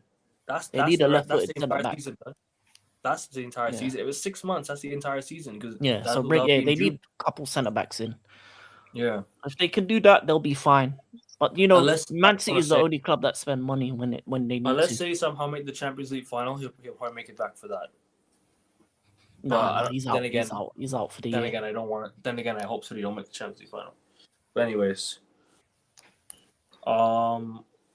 which other game did we not talk about? Liverpool. Anyone else want to talk about City Chelsea? Hasn't talked about it yet. Prophet, have you finished your point? I didn't mean to cut you off earlier. No, I finished up on it, bro. Yeah. Jack, you as well. Have you finished your point? Yeah. All right. Liverpool. What can I say? I mean, we didn't deserve to win the game. Let's be totally honest about it. I think Fulham were a better team overall. The fact they left with a draw is the fact that it was twisted. Yeah. I knew it was twisting fate, man. I knew it. It's the way you commented, bro. That's why I could tell it's you. I know my subscribers as well, man. Yeah, I know my subscribers as well, man. I don't ignore you, man. See? Yeah. But yeah, Fulham, the fact they left with a draw is crazy because they should have been winning that game 3-4-1 with the chances they had. I did think that maybe our individual brilliance from like a Gakpo setting would have won us the game, and it looked like that happened. Gakpo scores in stoppage time, but to be fair, it would have been an absolute steal if we lost with the win because we didn't deserve it. So that goal, you couldn't really do nothing about the goal. To be fair, that they scored, it was an absolute screamer. Maybe we should have closed him down more. I don't know, but yeah, that was a great goal. Wirtz's goal was probably offside as well. To be fair, when I looked at it, it did look offside, so I think we got away with it. Nah, the technology is good. I'll be real. It's a good technology to use. They know how to properly draw the lines now. But overall, let's be honest. We got away with a 2-2 draw. We got a point, but we should have lost the game if I'm honest about it. So, not an inspiring performance, not a good performance. It's more the same old shit. We were watching that of the season, 100%. We were watching that on what was it, Rasta's on Rasta's channel, bro. That is I literally can't argue right now. This is goal of the season. It's literally so hard to go against this goal of the season. 100%. Literally is. It's not. It's like impossible to pick out a goal that's better than this. That was unsavable. Like no matter how well you play, that's unsavable. That is a crazy good goal. Even Frimpong was good as well. Yeah, he was good. Okay. But yeah, we didn't deserve nothing, but we got a point. Should have lost. I don't know, man. It's just more of the same old rubbish. So yeah, until I'm kind of checked out. To be fair, I'm just like we'll wait till the summer, see what happens. But this season's pretty much a write-off now, if I'm honest. We have the Champions League, but I don't see us winning that. Maybe we can win the FA Cup, but overall, it's going to be an underwhelming season regardless of what we win. You might make a deep run in the Champions League, maybe. Depends on the luck of the draw, you know what I mean? It is what it is, man, and Arsenal next as well, so it's not. Are you in the top 8? Are you in the top 8 of the Champions League? No, I think we are. I think we're 8th exactly, if I'm correct. If my memory's correct. How many points are you from the drop zone? Or? Well, literally, we have to win our last 2 games to qualify. So Marseille away and Carabao at home. So that's tough. Yeah, I know. Marseille away is the tough one. It's the Carabao at home. I think you'll win that. It's just the Marseille away. That's the one to get over. If you get over that one, you probably be Carabao at home easy. It's Marseille away. It's tough, man. Trust me. And I don't want to talk about this guy too much, but Mason Greenwood, the guy who hates Liverpool, will want to have to say something. Yeah, Gunwood Murphy is a shooter. Yeah.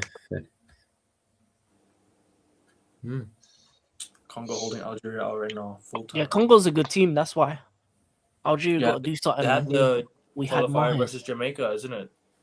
They had the qualifier versus Jamaica. Intercontinental coming up March. Yeah, so we'll see about that. But anyways, Prophet, you finished your point, or you want to continue? Yeah, I mean, it's what it is, man. And the season's pretty much it's been a disappointing season, and hopefully in the summer maybe changes can be made and we can go again next year. But yeah, this year's been disappointing. Anyone else want to add? Actually, I'll go first on this one, to be honest with you. Fulham had a lot of chances in that first half. Second half too, man. It should have been a Fulham 1 or 2-0. That first half should have been 2 or 3-0, actually. I lie. 2 or 3-0 Fulham in that first half. I mean, Craven Cottage has been a tough place for a lot of teams to go to the season. We've seen it with Man City, where it can be 5-1 up, but then once you concede 3 more goals, it just tells you a lot. That it's going to be a tough, it's going to be a tough game. Chelsea going there tomorrow. We'll see what they do over there. Arsenal had to grind it out against Fulham. Craven Cottage, we dropped points away there. Our first drop points away at Craven Cottage in 9 games. We've won every game prior to that at Craven Cottage. So, yeah, it's tough, man. It's a tough place to go to. Marco Silva sets them up well. And Fulham, like I said, Wilson's been playing well this season. Harry Wilson's been really good for them this season. You've got some good players there as well. Anthony Robinson playing at left back, So, yeah, like I said, some good players over there, but should have won the game. But then again, Liverpool got the draw. I think you'll take it in the grand scheme of things, considering that you nicked that at the end. But then again, the world that they scored was just absolutely it's unsavable. Like I said, goal of the season, probably goal of the season as things stand. And I don't even know if there'll be a better goal than this. That was the best goal I've probably seen the entire season so far. That is crazy. It was a crazy goal. Prophet, you got anything to say? I don't know what it's all about. I don't know what it's all about. No offense, bro. Probably the summer twisted fate, if I'm honest. He's talking about Arnie Slot. My bad. Yeah, match it. That's a good. That's a good stat. Anyone else want to add on the Liverpool game? Did you guys watch the Liverpool game?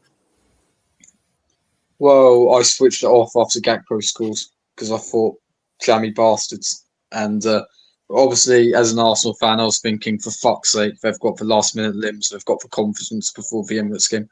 So thank Christ Reed popped that out of his locker after 3 years without scoring. But I feel like you talk about how Liverpool would not be disappointed with that because they didn't deserve the 3 points. This is me personally as a fan. If your team goes 2-1 up in the 94th minute and you don't end up winning the game, you're going to be pissed off. So I think regardless of that, I think Liverpool fans are rightfully annoyed. And can I just say about this unbeaten streak, very, very, very poor performances throughout. I believe you're about 10 games unbeaten now. Correct me if I'm wrong. Yeah, 10 games unbeaten. Well, 9 actually. 10 games. 9. So, listen, the performances have been really poor, but you have picked up points along the way. It's definitely a stabilising period. You've needed this stability, but at the end of the day, for the Premier League champions that have spent about £450 million, it just isn't workable so far. And you're going to be disappointed. Harrison Reed, I think that's his name, should have been closed down. He should have been closed down. That was poor from Liverpool there. But you can't really legislate for the quality of the strike. So that Harrison Reed's goal just sort of encapsulated how Liverpool fans have been feeling, I feel. Listen, there's not much you could do about that, but your performance kind of merited it. You know what I mean? Yeah. Because you didn't deserve any more than a point out of that. And listen, you've got a tough game coming up. You really could have done without that goal going in, but you'll still be fighting on. The FA Cup's just starting. Liverpool in the Champions League, we know what they're about. So season's far from over from a Liverpool perspective. And fair play to Fulham as well, and Marcus Silva. Yeah, maybe fair play to Fulham though. Yeah, it might be. That's hilarious, man. Ollie's back at the wheel. Maybe it might be the FA Cup game on the weekend. To be fair with you, you're looking at a 40-game season, by the way. If Pascal Gross turns up.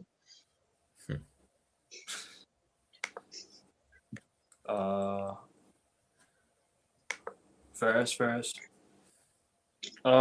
Jack, have you added anything on the Liverpool game? I mean, I only caught up with the game literally when Harrison Reed scored that bang with an equaliser. Fucking hell. That's all that has to be said. And yeah, that's all I can essentially say about the game. Fair play to Fulham. Big ups to Marco Silva. Fulham need to get him to agree to a new contract. Fulham need to do that because obviously you got them promoted back in 2022, where literally the season after they got relegated from the Premier League the last time, essentially, when they were really shit under Scott Parker, I believe it was. But fair play to Fulham, they are a proper brand team now, and just get Marco Silva to sign the contract. That's what their main focus should be from here on out. Yeah, that's all I have to say. 100%. Twisted. We won 5-0 against Solihull. We went to Old Trafford and won 5-0. So 4-2 as well. 4-2 as well. The only game you guys beat us in was the FA Cup, And that was when we had all them injuries as well. No fit centre backs. So, So Henderson Fabinho isn't that partnership. Yeah, this is not Phillips and them man there. Yep, facts. King. No, but one good thing about Ole coming back, he often beat Man City and always lost against Arsenal. His first 2 games are going to be City and Arsenal back to back. So run it back. See what a new 1920. See what a new manager bounce can do. That's what it is. See what a new manager bounce could do, but I don't know. Probably not going to work this time around, at least. No, I don't think he'll have the same impact that he had last time. No. Unless he will know. Unless he plays the players in their correct positions, then maybe. Yeah, because the squad's completely different as well, isn't it now? Yeah. How it was then. So,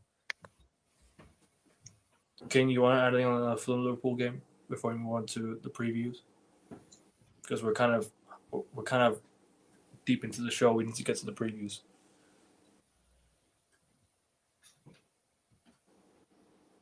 King, you there?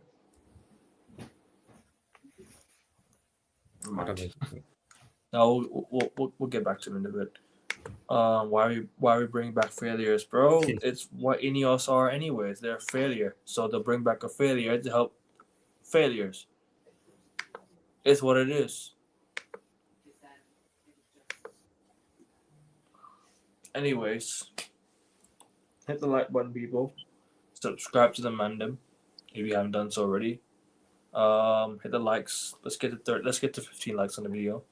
We're 4 subs to 530. If we can get there, that'd be great. Just get over the line. And yeah. Let's get to the rest of the results before we move on. So Palace won for them one, my bad. Was one of the wrong results. Villa 3, Forest 1, Brighton 2, Burnley 0. Wolves finally getting their first win of the season against West Ham, 3-0. Peak for West Ham. Everton 2, Brentford 4, Igor Thiago hat-trick. Newcastle 2, Palace 0, Tottenham 1, Sunderland 1. And that's about it. We've spoken about every other game. Ole's in advanced talks 4 minutes ago. Oh my day. Oh my lord. Yeah, it's end the season, United. End the season. I actually want to cry, bro. Maybe sacking Amorim wasn't the best decision. I mean, they were excited yesterday. I've seen how United fans were acting, but can you just bring in like a Tavi or someone? Why are we bringing back Ole Gunnar Solskjaer? Who's a fucking failure, man? He got a second and third. What did he do? What did he win? He won nothing. But whatever, man. Whatever I say, United fans probably abuse me for saying this or whatever. It's not like I give a shit anymore. My opinion's irrelevant on social media. It's what it is. It's not like I care anymore. Anyways, shall we get to the preview of the games? Yeah, I mean,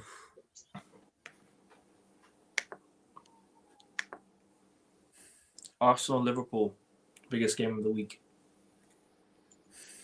Or midweek. I mean, I'll start with Jack first on this one. Why not? Well, we know what happened in reverse fixture at Anfield.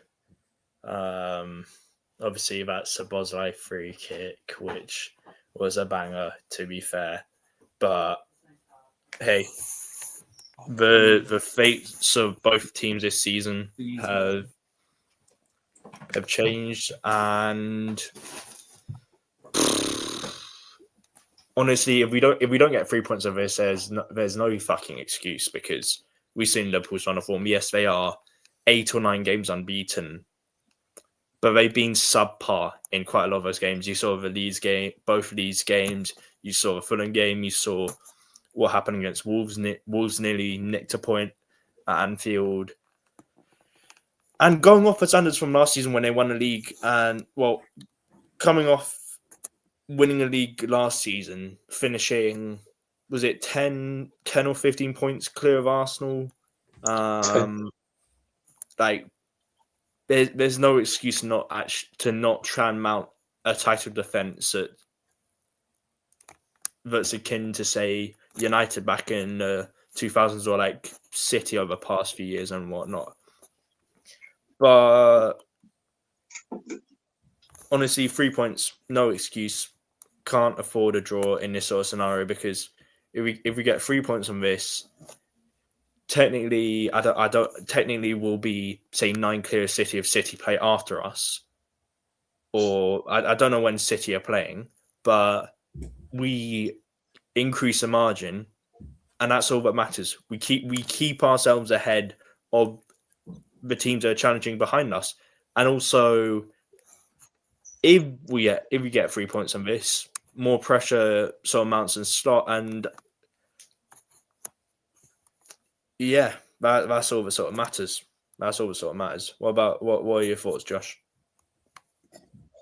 My thoughts are that anyone thinking this is going to be a straightforward Arsenal victory are absolute muppets. I feel Slot was resting Ekitike for the game. He was resting Ekitike against Fulham in order to get him back in time for this. I'm very glad that Egypt qualified for the quarterfinals, I believe, because that meant Salah couldn't come back and haunt us again. Yeah, they won. We should be winning this. Yeah, we should be winning this, but it's not going to be easy whatsoever. It never is easy against Liverpool. Granted, we are unbeaten against them in the league, at least over the last 3 years, but that doesn't mean too much. It's going to be difficult. We've beaten them by such small margins in the last few years at the Emirates, or should I say Ashburton Grove, which is what should be called. I'm just me personally, as a fan, I feel like this is going to be 1 goal decides it. It's going to be a margin of victory by 1 goal for either side, and I would not be surprised at all if Liverpool do get something from this game. Granted, they are in a really poor place at the minute. However, they are on an unbeaten run. As Fugazi, as you may argue that is, at the end of the day, they are. So there is going to be confidence involved. As I mentioned earlier, I am very, very glad that Harrison Reed scored that last-minute equaliser against Liverpool. Otherwise, they would have had way too much confidence for my liking going into this game. I believe they played after us, so I think we've got a day's rest over them, if I'm not mistaken. That could prove big. I feel our main threat is going to revolve from set pieces. As long as Van Dijk isn't near the ball when we put our deliveries in, we should be good. But at the end of the day, Liverpool, they're always going to provide a tough challenge. We haven't beaten them convincingly since 2015, I don't think. So we're not going to beat them again, the odds will say. And hopefully we do get the win in the end. But it's going to be a tough game. It's going to be a really tough game. At the end of the day, they're champions for a reason, because they're a very, very good side. And we're going to have to be on our A game in order to retain that 6-point lead, because I think City will beat Brighton as well. I think you beat Liverpool comfortably in that game against them in 23-24. Remember when they had that wasn't comfortable. Well, the first goal came in the 92nd minute. We were 2-1 up for a large portion of that game. That wasn't comfortable. But I mean, we haven't beaten them convincingly since a 4-1 win back in April 2015. Oh, yeah. So, yeah, it's going to be a tough game. I don't have much tactical analysis going into this, but I'm very glad that Salah's not going to be involved. I know this sounds quite morbid, but I'm glad that TK probably won't be 100% fit, because he is by far and away their best summer signing. Jeremy Frimpong has found form, but with our defence, we should be able to lock him up there. We just need to be on our A game. Majority of those players that play against Liverpool will be rested against Portsmouth, so we should give it 110% here. And hopefully we do get the win and maintain that 6-point lead. We'll have pressure on us because Aston Villa and Man City would have played earlier on the Wednesday, whereas we play on the Thursday, UK time. But we should be winning, but it's not going to be easy regardless of what the result's going to be. And Prophet, as the Liverpool representative, I'll pass it on to you. Yeah, I think obviously the away team. Take it away, broski. I think I want to sit here and be positive, yeah, but I think Arsenal will win. I'll be genuinely honest. I think they'll get the win. It might not be comfortable, like Josh said. It might be a bit closer than people think, but I do think they'll get the win regardless. We've been shocking. Literally, we've been getting away with it the last couple of games, these last 9 games, because we haven't played a quality opposition. Well, now we're going away to a quality opposition, and I think this is the game where it comes unstuck, genuinely. So the reverse fixture was obviously we scammed the win with the Szoboszlai free kick, but Arsenal were very pragmatic in that game. I don't see them doing the same thing at home. Plus, City dropped points as well, so I'd imagine they're going to smell blood. They're going to want to make a statement. So honestly, I feel we're kind of lambs to the slaughter for this one. So I think if we defend the way we did against Fulham, if we give Arsenal the chances that Fulham got, then we are going to get punished a lot more. So nothing I can see from our performances suggests that we're going to go there and get a result or a win at least. So I think Arsenal will win. Honestly, I think they'll get the win.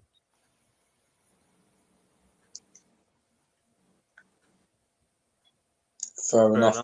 I feel the main reason why I'm not too confident going into this game is because Arteta will prioritise margins football over going for the kill. And this is a problem with his mentality, but I've discussed plenty of times on this channel. I feel like he often prepares to play against the club rather than the version of the team on the pitch. Whenever we go to Old Trafford, for example, we're always cautious and whatnot, and we don't need to be. We didn't need to be as cautious as we were against Liverpool at Anfield this season. We did not need to be defensive at home to Manchester City in that first half. He always plays the club rather than the occasion, if you know what I mean.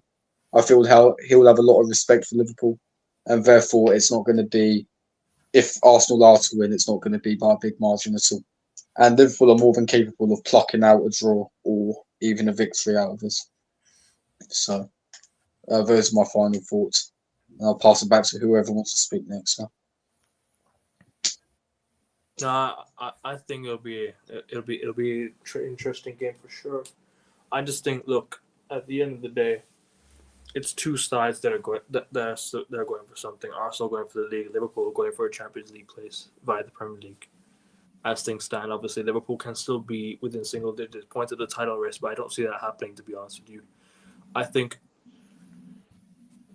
you guys will probably fight for top 4, and Arsenal will go for the league.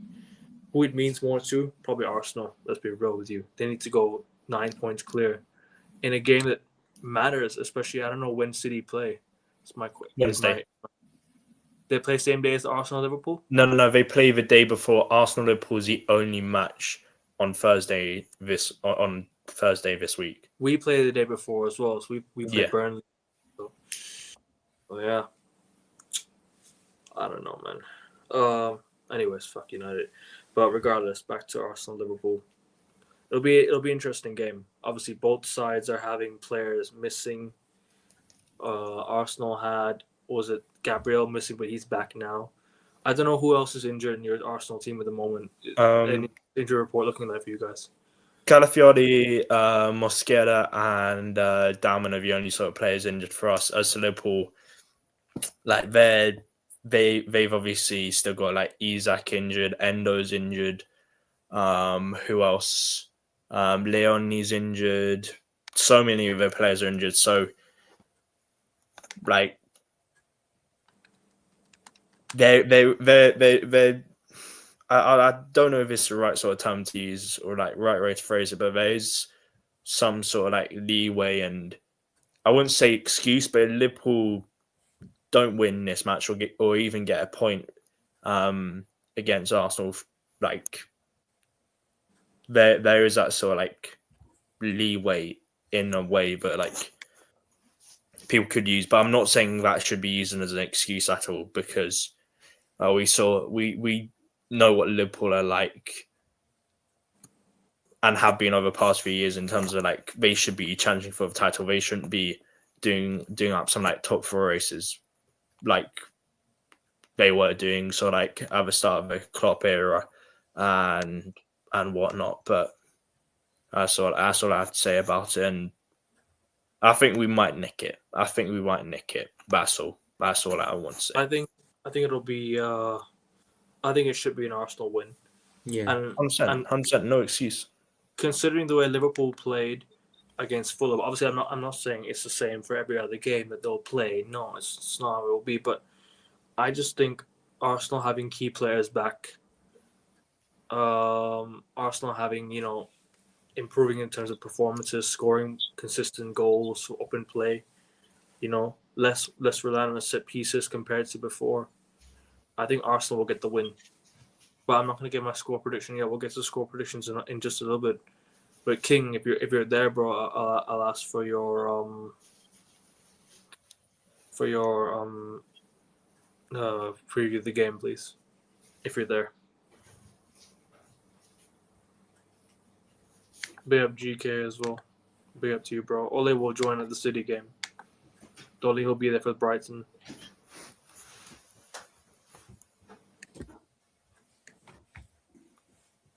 Yeah, they will want summer signings. They will do. But anyway, I don't think King's there. Anyways, then we'll get to score predictions. Honestly, unless you guys have anything more to add. Arteta, if you have any sort of self-respect, which I admit may not be a lot, remember what happened last season. Always the bridesmaid, never the bride. We talk about fans on social media. Actual Liverpool fans fucking paid money to put that up. Like, have some self-respect and fucking do them on Thursday. But listen, I think it'll be a really tight game. Sorry? I beg to God you do them one on Thursday. Oh yeah, I understand you're a Manchester United fan. I mean, like, if you have any respect as a man, Mikkel, you've got to beat them after that shit. That was pitiful, and obviously, hopefully, we do. If you want me to give a score prediction, I'll go 2-1 Arsenal. It's going to be a really, really topsy-turvy game. I fear. I have this horrible feeling that Liverpool are probably going to take the lead and put in a masterclass defensive performance that have been severely lacking under Slot this season. And hopefully, we have the squad depth to eventually get the victory. But listen, you may think that I've predicted an Arsenal win. Therefore, I think we're a better team than Liverpool or we're going to win easily. Absolutely not. I think this is going to be a really tough game. But hopefully, we get it done in the end. So, there we are. 2-1 Arsenal. Jack? Yeah, I also agree with Josh. 2-1 Arsenal. Yeah. Yeah. Prophet? I'm going to say 3-1 Arsenal. Okay. I'll go 2-1 Arsenal or 3-1 as well. I'm mixed. Also, one other thing I just want to say in terms of like Arsenal's defense over like past few matches, I can't remember the last time we actually kept a clean sheet at home or away. Like in all competitions, to be fair, I honestly can't think of like the last match which kept clean sheet. So I can remember it was Everton away, but that's 1, 2, 3. That's 4 matches ago. So yeah, we ain't going to keep a clean sheet in this if Liverpool turn up in that match. But yeah.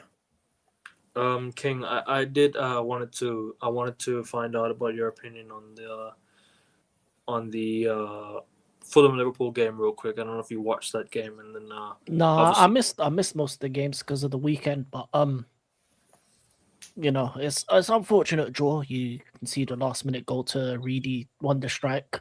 Obviously, yeah, it's a bad point to be honest. It's a game that you should win because they're weakened because of AFCON. And then going forward, I think against Arsenal, I don't know if they get a result out of it. I think Arsenal will end up winning. And your preview for the Liverpool-Arsenal game, or Arsenal-Liverpool game, excuse me. Yeah, no, I think Arsenal win. I think Arsenal win like a 2-1. I just think Liverpool right now aren't in a good vein of form, and then Arsenal are just, they just do what they need to do to get the win. But who knows? Liverpool can win this game. It's just if Ekitike is available and fit enough to kind of, because he's the kind of spark that they probably need. If he's available, then it will make a difference. But outside of him, I don't think. And it's good that Wirtz has got a couple of goals now, so he's a bit more confident. Obviously, Frimpong's starting to show up a bit as well. So we'll see how it does go forward. Okay. What's the next game? City away to City at home to Brighton. City at home to Brighton, I think, yeah. I think City Brighton. Why not City Brighton? I guess. Yeah. Josh, take it away. Well, I mean, I don't know if there's much of a preview to this. Manchester City suffering 2 defensive injuries in their last game, so they'll probably feel a little shaky. They're on the verge of signing Guehi as well as Antoine Semenyo.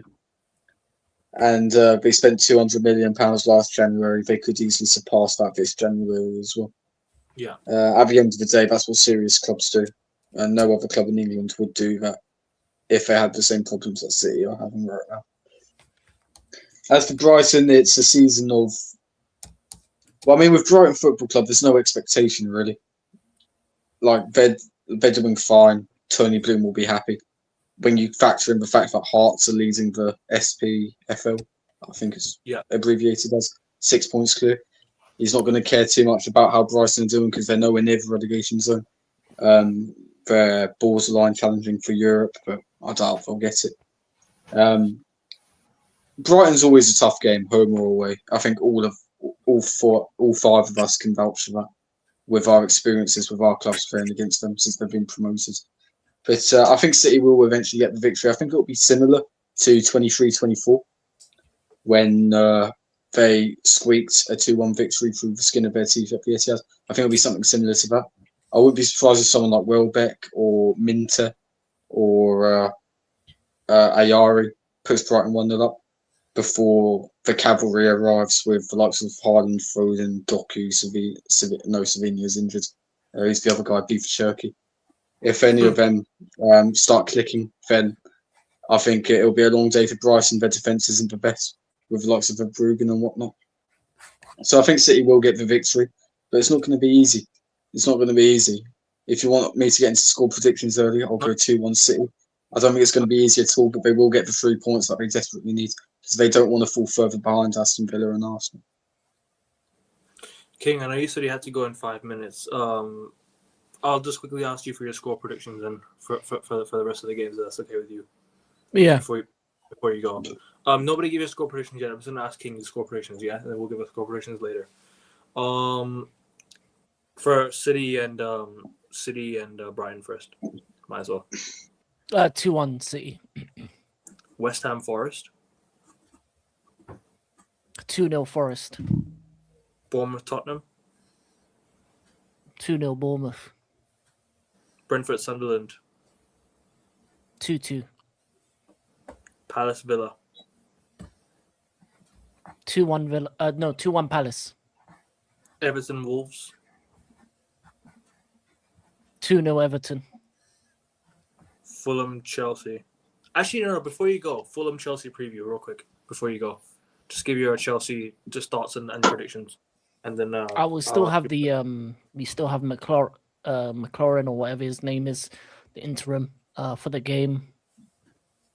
It was a good result against City, but Fulham Chelsea is a West London derby.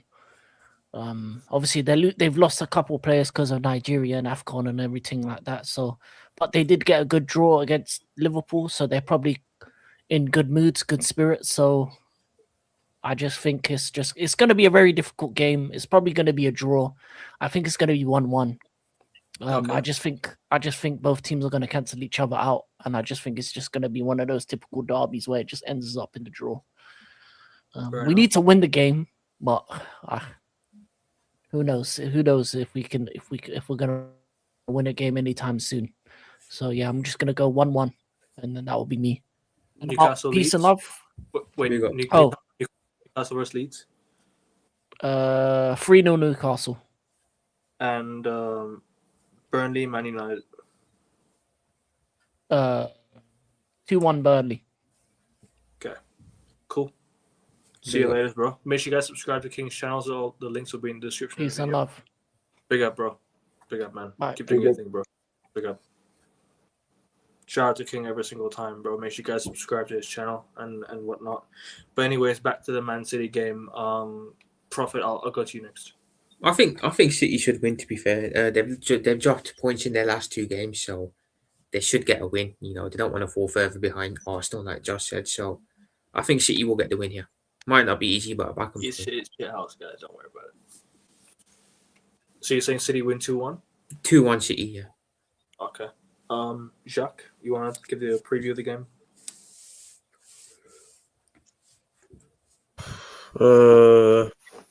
I mean, Brighton have always, well, not always, but they somehow always seem to get the edge, if you will, over City. Usually at the Amex.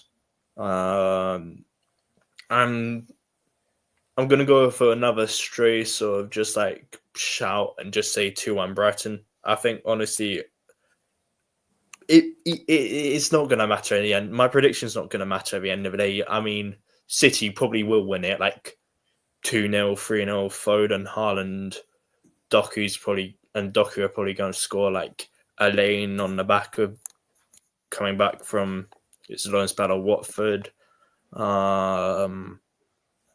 But as a rogue shout or sort of comedic prediction, I'm just going to say 2-1 Brighton. But really, realistic prediction, 2-0 City. Yeah, I'll go 2-1 City. I think City will be able to win this game, but it won't be an easy game, especially the back line injury issues. And yeah, it's gonna be tough, man. It's gonna be tough to see what happens. It's gonna be tough, but honestly,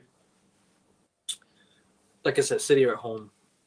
But then again, what happened against Chelsea? How it stays that game. It stays that day. They need to move on and try and get the win against Brighton, which won't be an easy test. The last time Brighton went to Manchester was against Man United. They lost 4-2, and they're back in Manchester again this weekend. So they might as well just stay in Manchester because they're playing Manchester United this weekend in the FA Cup. So yeah, but it's gonna be an interesting one. It's gonna be interesting to see what happens. But yeah, 2-1 to Man City. Obviously, then again, injuries. Haaland's goals kind of dried up a little bit, but then again, I still think he'll score. And who's really on form right now for City? Doku come back from injury.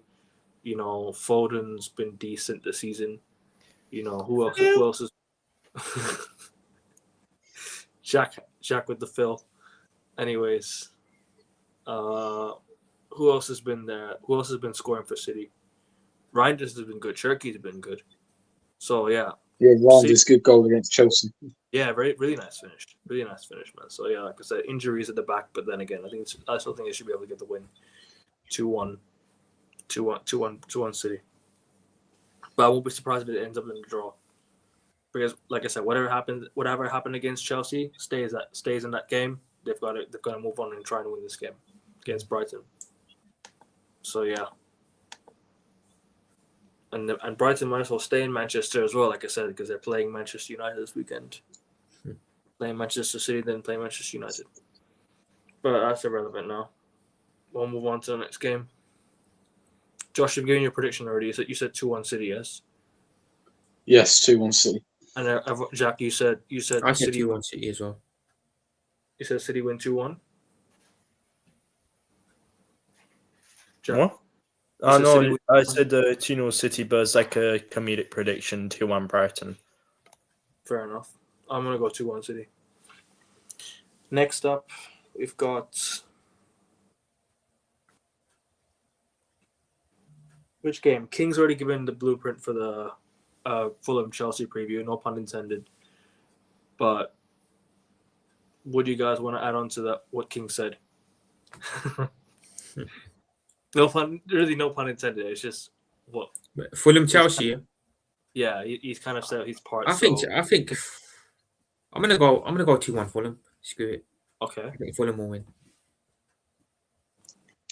Yeah, I'll go 2-1 Fulham as well. I think Fulham after the last game will be full of confidence that they can actually play good football. But then again, but the goals. Can they score the goals is the problem. Chelsea been inconsistent. Obviously, don't know if Liam Rosenior will be. He won't be in charge, is it? He won't be in charge. No, it'll be the McFarlane Fuller again, I think. And I just want to apologize. We just missed the FPL deadline by 1 minute. No, I didn't make any changes anyway. Neither did I. I just kept the same. When I'm closing to you at the top, pal. Fuck. You should have reminded me. At least whoever's first on my bench is going to be subbed in for Ruben Dias. Mm-hmm. Which I assume it's like, who do I have on my bench? Whoever gets the most points on your bench will replace Ruben Dias. Well, hopefully that's Thiago hat-trick then, again. Haaland is still my captain, for fuck's sake. Oh, yeah. Well, why wouldn't he be? Better safe than sorry, isn't it? I've got Erdegaard as my captain. His goals are dried up. But yeah, anyways, you are catching up to me at the top, Josh, but I don't know how long that will be for. Well, I'm second like my manager. I'll try 15th. Like Nepenthes. I'll try and go on then. But anyways, don't boss like Fulham Chelsea. Sorry, nothing. What do you say? Don't boss all the FPL title. I'll probably win the cup still. Nah, well, we'll see how it is. Fulham Chelsea, I'll go fucking 1-0 Chelsea. It'll be an absolute stink fest. It usually is with Fulham, and Chelsea will get a winner through fucking Gittins or some niche player like that. Very well. Jack? 1-0. I'm just going to say 1-0. Although, actually, Fulham tend to nick it when they're at Stamford Bridge. So, big up AJ. You know what? 2-1 Fulham. 2-1 Fulham. 2-1 Fulham. Yeah, I went for 2-1 Fulham as well. Fair enough. Big up Vigilante for the raid. Make sure you guys subscribe to Vigilante Talks Football as well, people. Make sure you guys subscribe to his channel. I'll try and put the link in the description if I can. But big up Vigilante every single time, bro. Bless up, brother. Bless up, my guy. Next game we'll go to is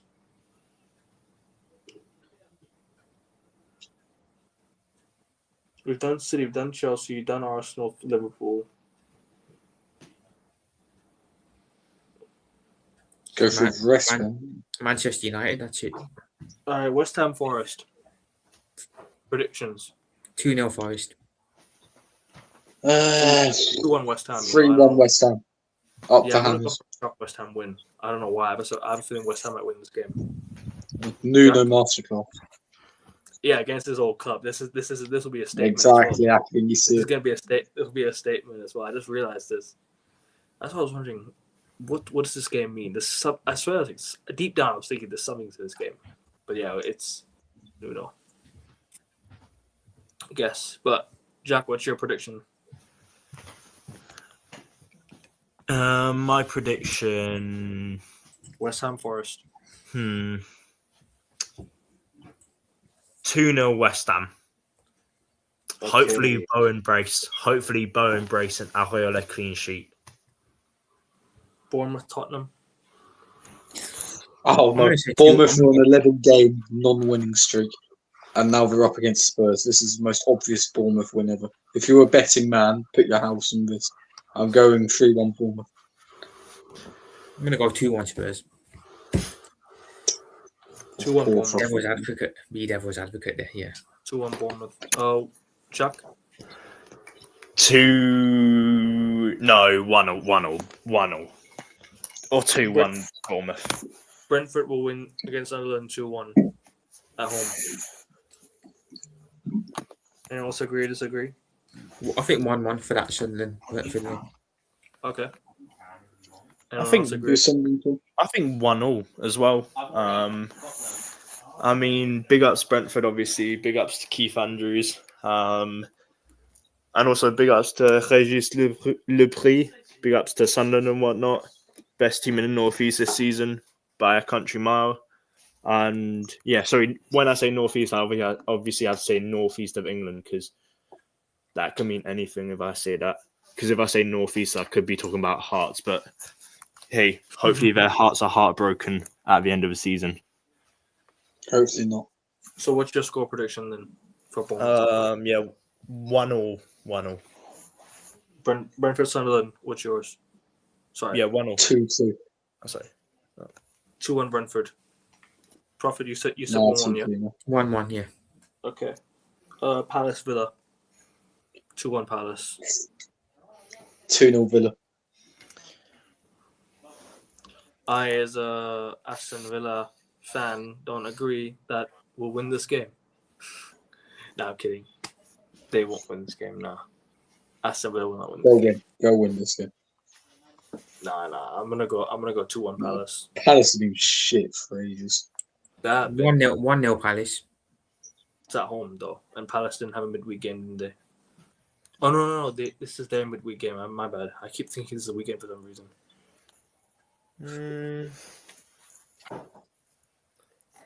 2-1 Palace, but also they do have the playoffs coming up for the Conference League, if I recall. Right. Whenever that's going to happen, probably later this month or in early Feb, I'd assume. That'll be a big game for them because they're out of the League Cup now, so they can't go back to Wembley with that one. But they can still go back in the FA Cup, but that's dependent on what they do. I would say that the CI at the end was 2. Everyone else giving their score prediction? Yeah. Prophet was giving the 1-0 Palace. Josh, you said 2-1 Villa. 2-0 Villa. 2-0 Villa. And Jack, what was your prediction for Palace Villa? I think I said 1-0. I think I said 1-0 of Aracle. Everton will win against Wolves 3-0 at home. 1-0 Wolves. Come on, boys. Prophet. 2-0 Everton. Jack. 3-0 Everton. Newcastle versus Leeds. 2-0 Newcastle. 1-1. Please, Newcastle, do me a favor.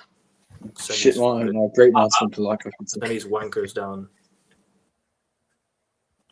Send Weeds. Leeds ain't going down, bro. Nah, send Weeds down back to the Championship, bro. We need them to go back. Biggest club in Yorkshire. They're the only club in Yorkshire. Touche. Jack. You're on mute. Yeah, he needs time to gather his thoughts. Yeah, sorry, no. It's just my dad and young brother and having a conversation or whatnot. So what's your quick score prediction for Newcastle? I'm going to say 2-1 Newcastle, just like the last match. No, actually, no. I'm going to say 2-2 because Leeds are being classed this season. They have added to the quality of the league. And anybody saying like the league hasn't been quality this season, their teams either not doing well this season, like Spurs or whoever, or their teams in a relegation zone like West Ham. And West Ham Central can shut the fuck up if West Ham get relegated this season. I hope he does. Fucking rage baiting dickhead. Yeah, so 2-2. Yeah, fair enough. West Ham Central. Summer of 2023 was crazy. We went to Bellend Road. We went to Bellend Road again and drew on with Weeds, bro. You know what I mean? Yeah, your They players haven't beaten you in the league since 2002, to be fair. Yeah, fuck Weeds. Anyways, hope they go down. Lad, Aiden Heaven was smoking weed the other day with his flipping defending for the opening goal of that match. Yeah, it's unlucky. Yeah, unlucky, but you still got a point from it somehow. Flipping it. It could have been a 1-0 United win. Oh, it could have been a 2-1 Leeds win late on had they actually taken it. Had Hero scored that chance when with his first touch on the pitch. The second half, bro. But we had the better chances in the second half. So let's go with that miss as well. Don't forget. Sorry. I've got Gyökeres. Nice aside with Sesko's misses there. Anyways, yeah, you can, but I don't. I'm not gonna give him too much stick. He played well. I'm not gonna give him too much stick. It was his fault for the goal, but I'm not gonna give him too much stick. It was unlucky. Track your runner, and the other day you get the clean sheet against Leeds. But anyways, Prophet, what was your prediction? You said 2-0 Newcastle. Yeah. No, I said I'm gonna go 2-2 for this one. 2-2, and Josh, you said what again? So for your prediction, and Newcastle versus Leeds. Newcastle Leeds. Yeah. What's yours? 2-2. Newcastle are shaky. Leeds are in the form of their lives. All the making forgot. They hit the post as well, but that was going wide though. That was gonna hit the outside of the post when it went out. Jack, you said 3-0 Newcastle, yes?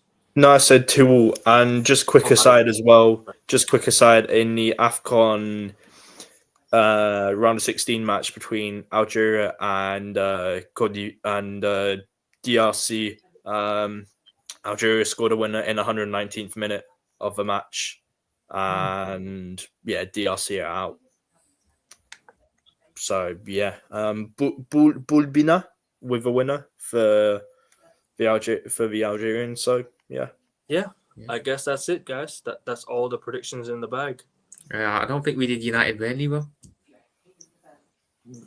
What do you mean? I don't recall even. No, I'll just give my prediction for the game. I think United will win 2-0. Okay. Yeah. Fair enough. No, it's going to be an exact carbon copy of Ole against Cardiff. It's going to be 5-1 United. I would like that. I need a good performance for once, man. I need a good performance for once. And then Fletcher gets the permanent gig.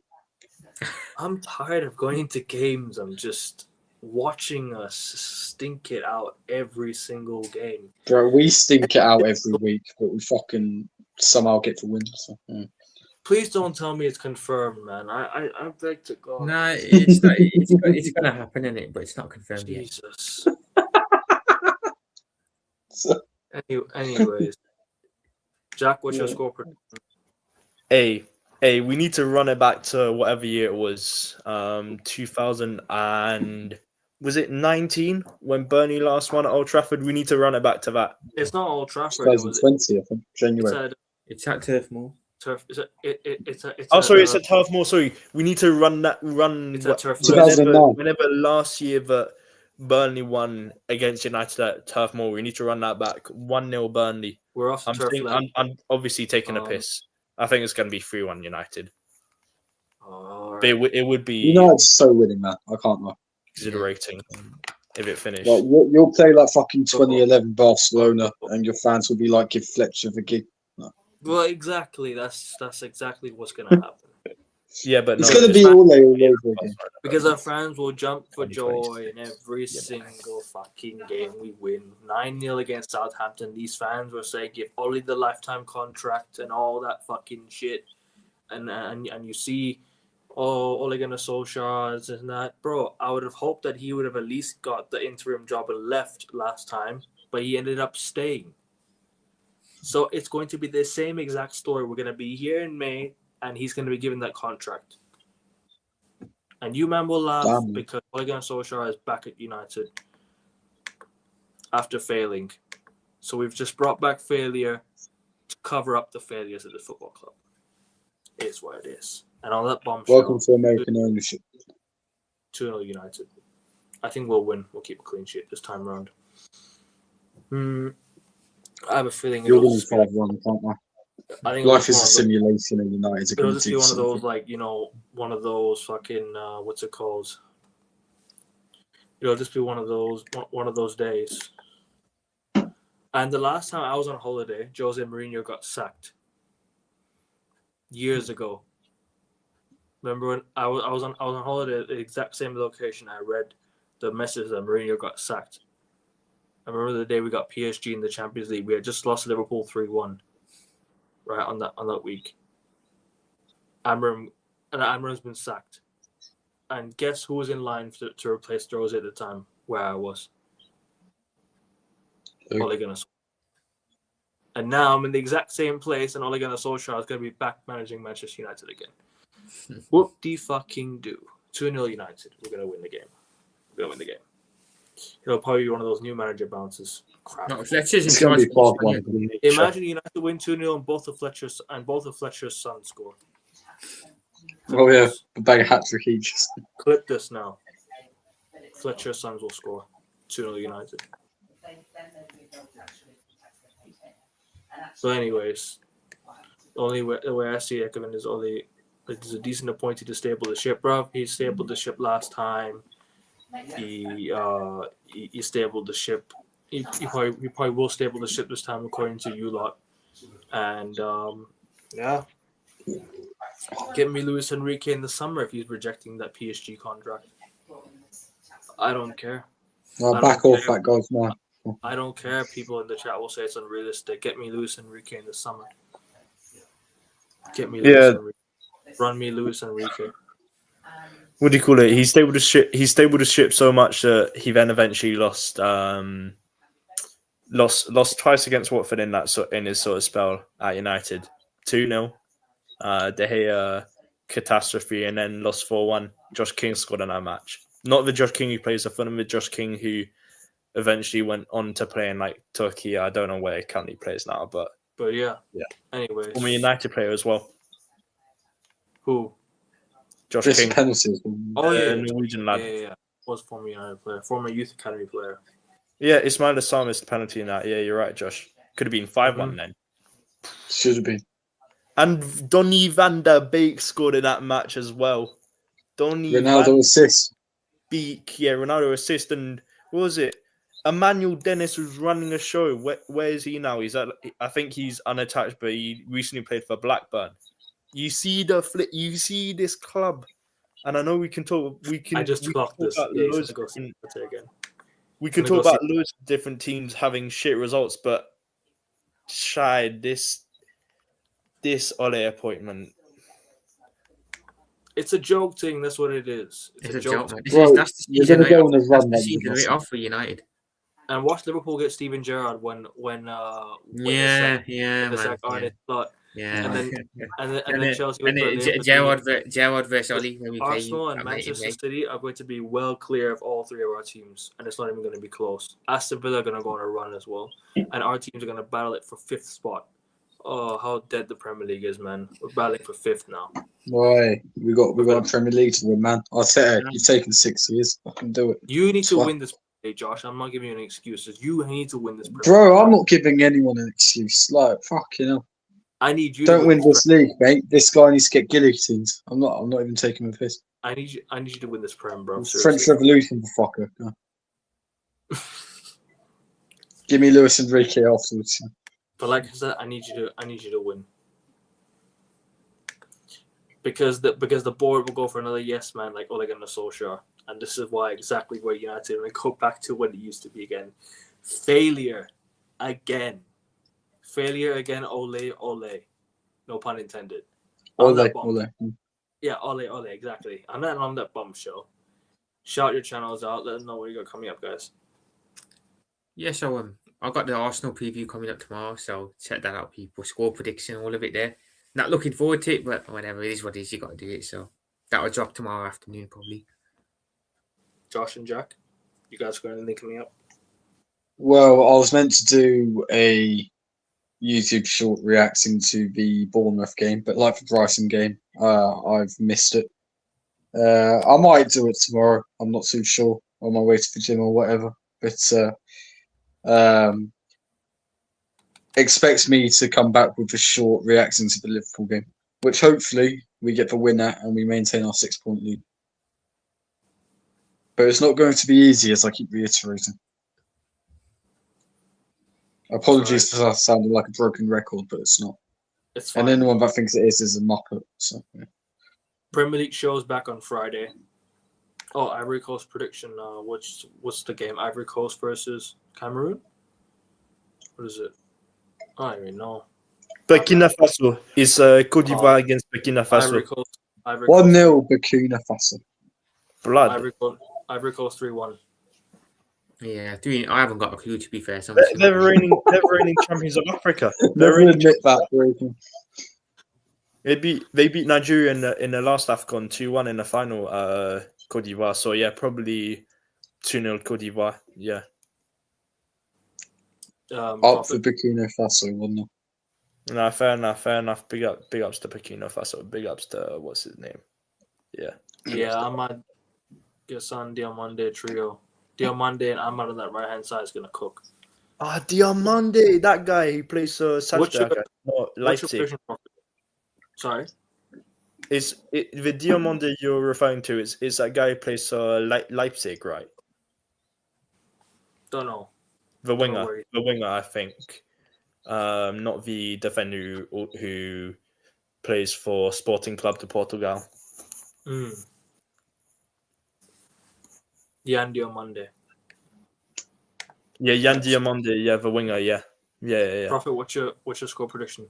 I haven't got a clue about it, so I'm just gonna go 3-0 Ivory Coast. I hear they're a decent side, so yeah. I'll go 3-1 Côte d'Ivoire. Yeah, same thing with Côte d'Ivoire. They've I don't know how many times in total they've won it, but won AFCON, but they won it back in 2015, if I recall, when you had the Torre siblings in the squad, and like Gervinho, I think, played in that tournament and whatnot. I can't remember who they beat in the final. It was like Zambia or something like that. But obviously, they won it. They won against Nigeria in the last AFCON. I think Sebastian Haller scored in the final, as did like Truce Dekong, I think it was, who scored for Nigeria. I can't remember who the other goal scorer was for Côte d'Ivoire, or if it was a brace from Sebastian Haller. But yeah. Fair enough. But guys, I'm back later tonight for the NFL playoff preview, so make sure you guys do check that one out. Red Army Rant Pod is going to be in just about 12 hours, under 12 hours, so we'll see you guys for the Burnley preview. That's why I was really hesitant to give my prediction and preview for the Burnley game. Apologies, guys. Apologies for bringing it up. No, Prophet. I was gonna ask you guys anyways. I was just messing with you guys. I was just playing. It's all good.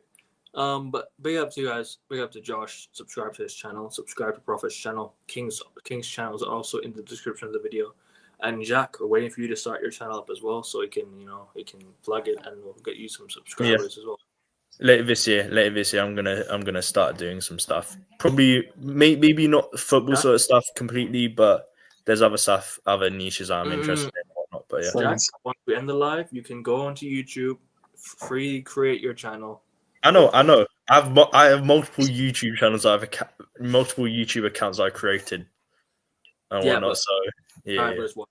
Subscribers wise, you know what I mean. Burnley also has players that have come, but so do we. Yeah. What a time. You know what I mean? AFCON in the middle of January. That's what I don't like. It's tiring having to see players go out to play for their countries mid-season, but it is what it is. Shit happens. Can't do anything about it. But big up. We're out, people. See you guys. One more thing I also just want to say. Obviously, like AFCON, we expect it to be like every sort of 2 years. There is going to be one in like January sort of 2027 or like December 2027. But like the the Confederation of African Football announced in December that they are planning to make AFCON AFCON every 4 years essentially, and have they're doing that African Nations Championship in between essentially, which used to run essentially, or like another version of it run, but essentially from 2028 onwards it's going to be like a quadrennial. It's going to be like every 4 years essentially, like the World Cup and whatnot. But yeah, that's all I have to say about that. And I also saw in chat that I can't remember who it was. Yeah, Egypt have won, I think, 7 AFCON tournaments. They went back-to-back. All pre-Mohamed Salah, by the way. 02, 06, and 2010, something like that. So all pre-Mohamed Salah, but yeah, greatest Egyptian player ever. Yeah. Which I see. All prior to Mohamed Salah's AFCON. I mean, all prior to him winning. I think he has a chance to win this season, to be fair.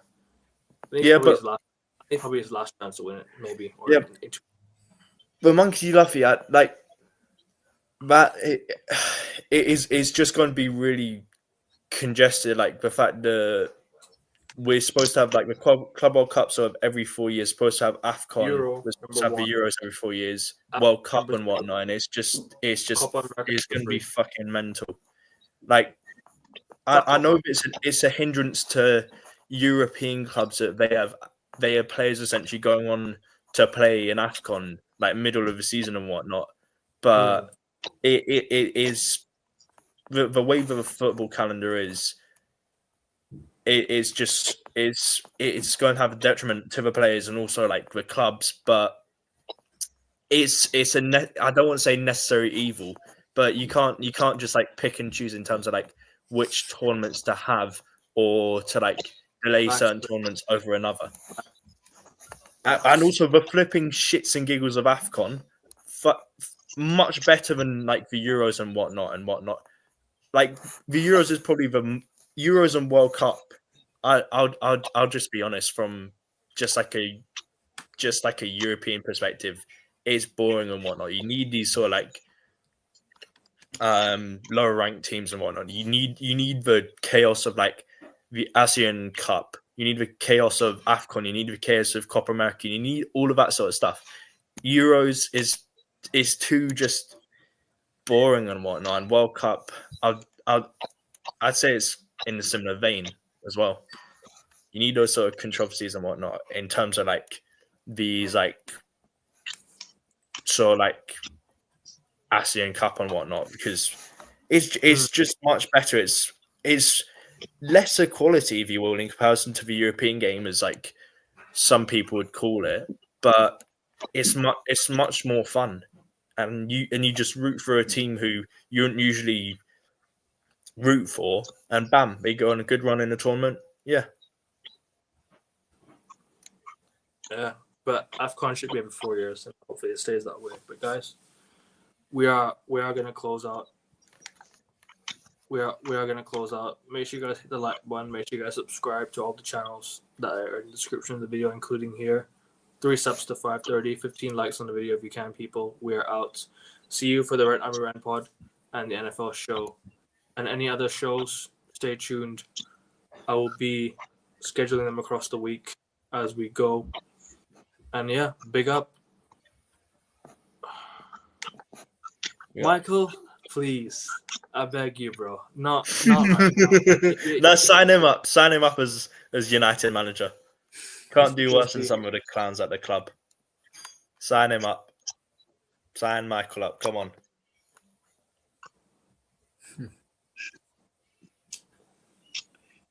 Yeah, no, I'm tired of this, man.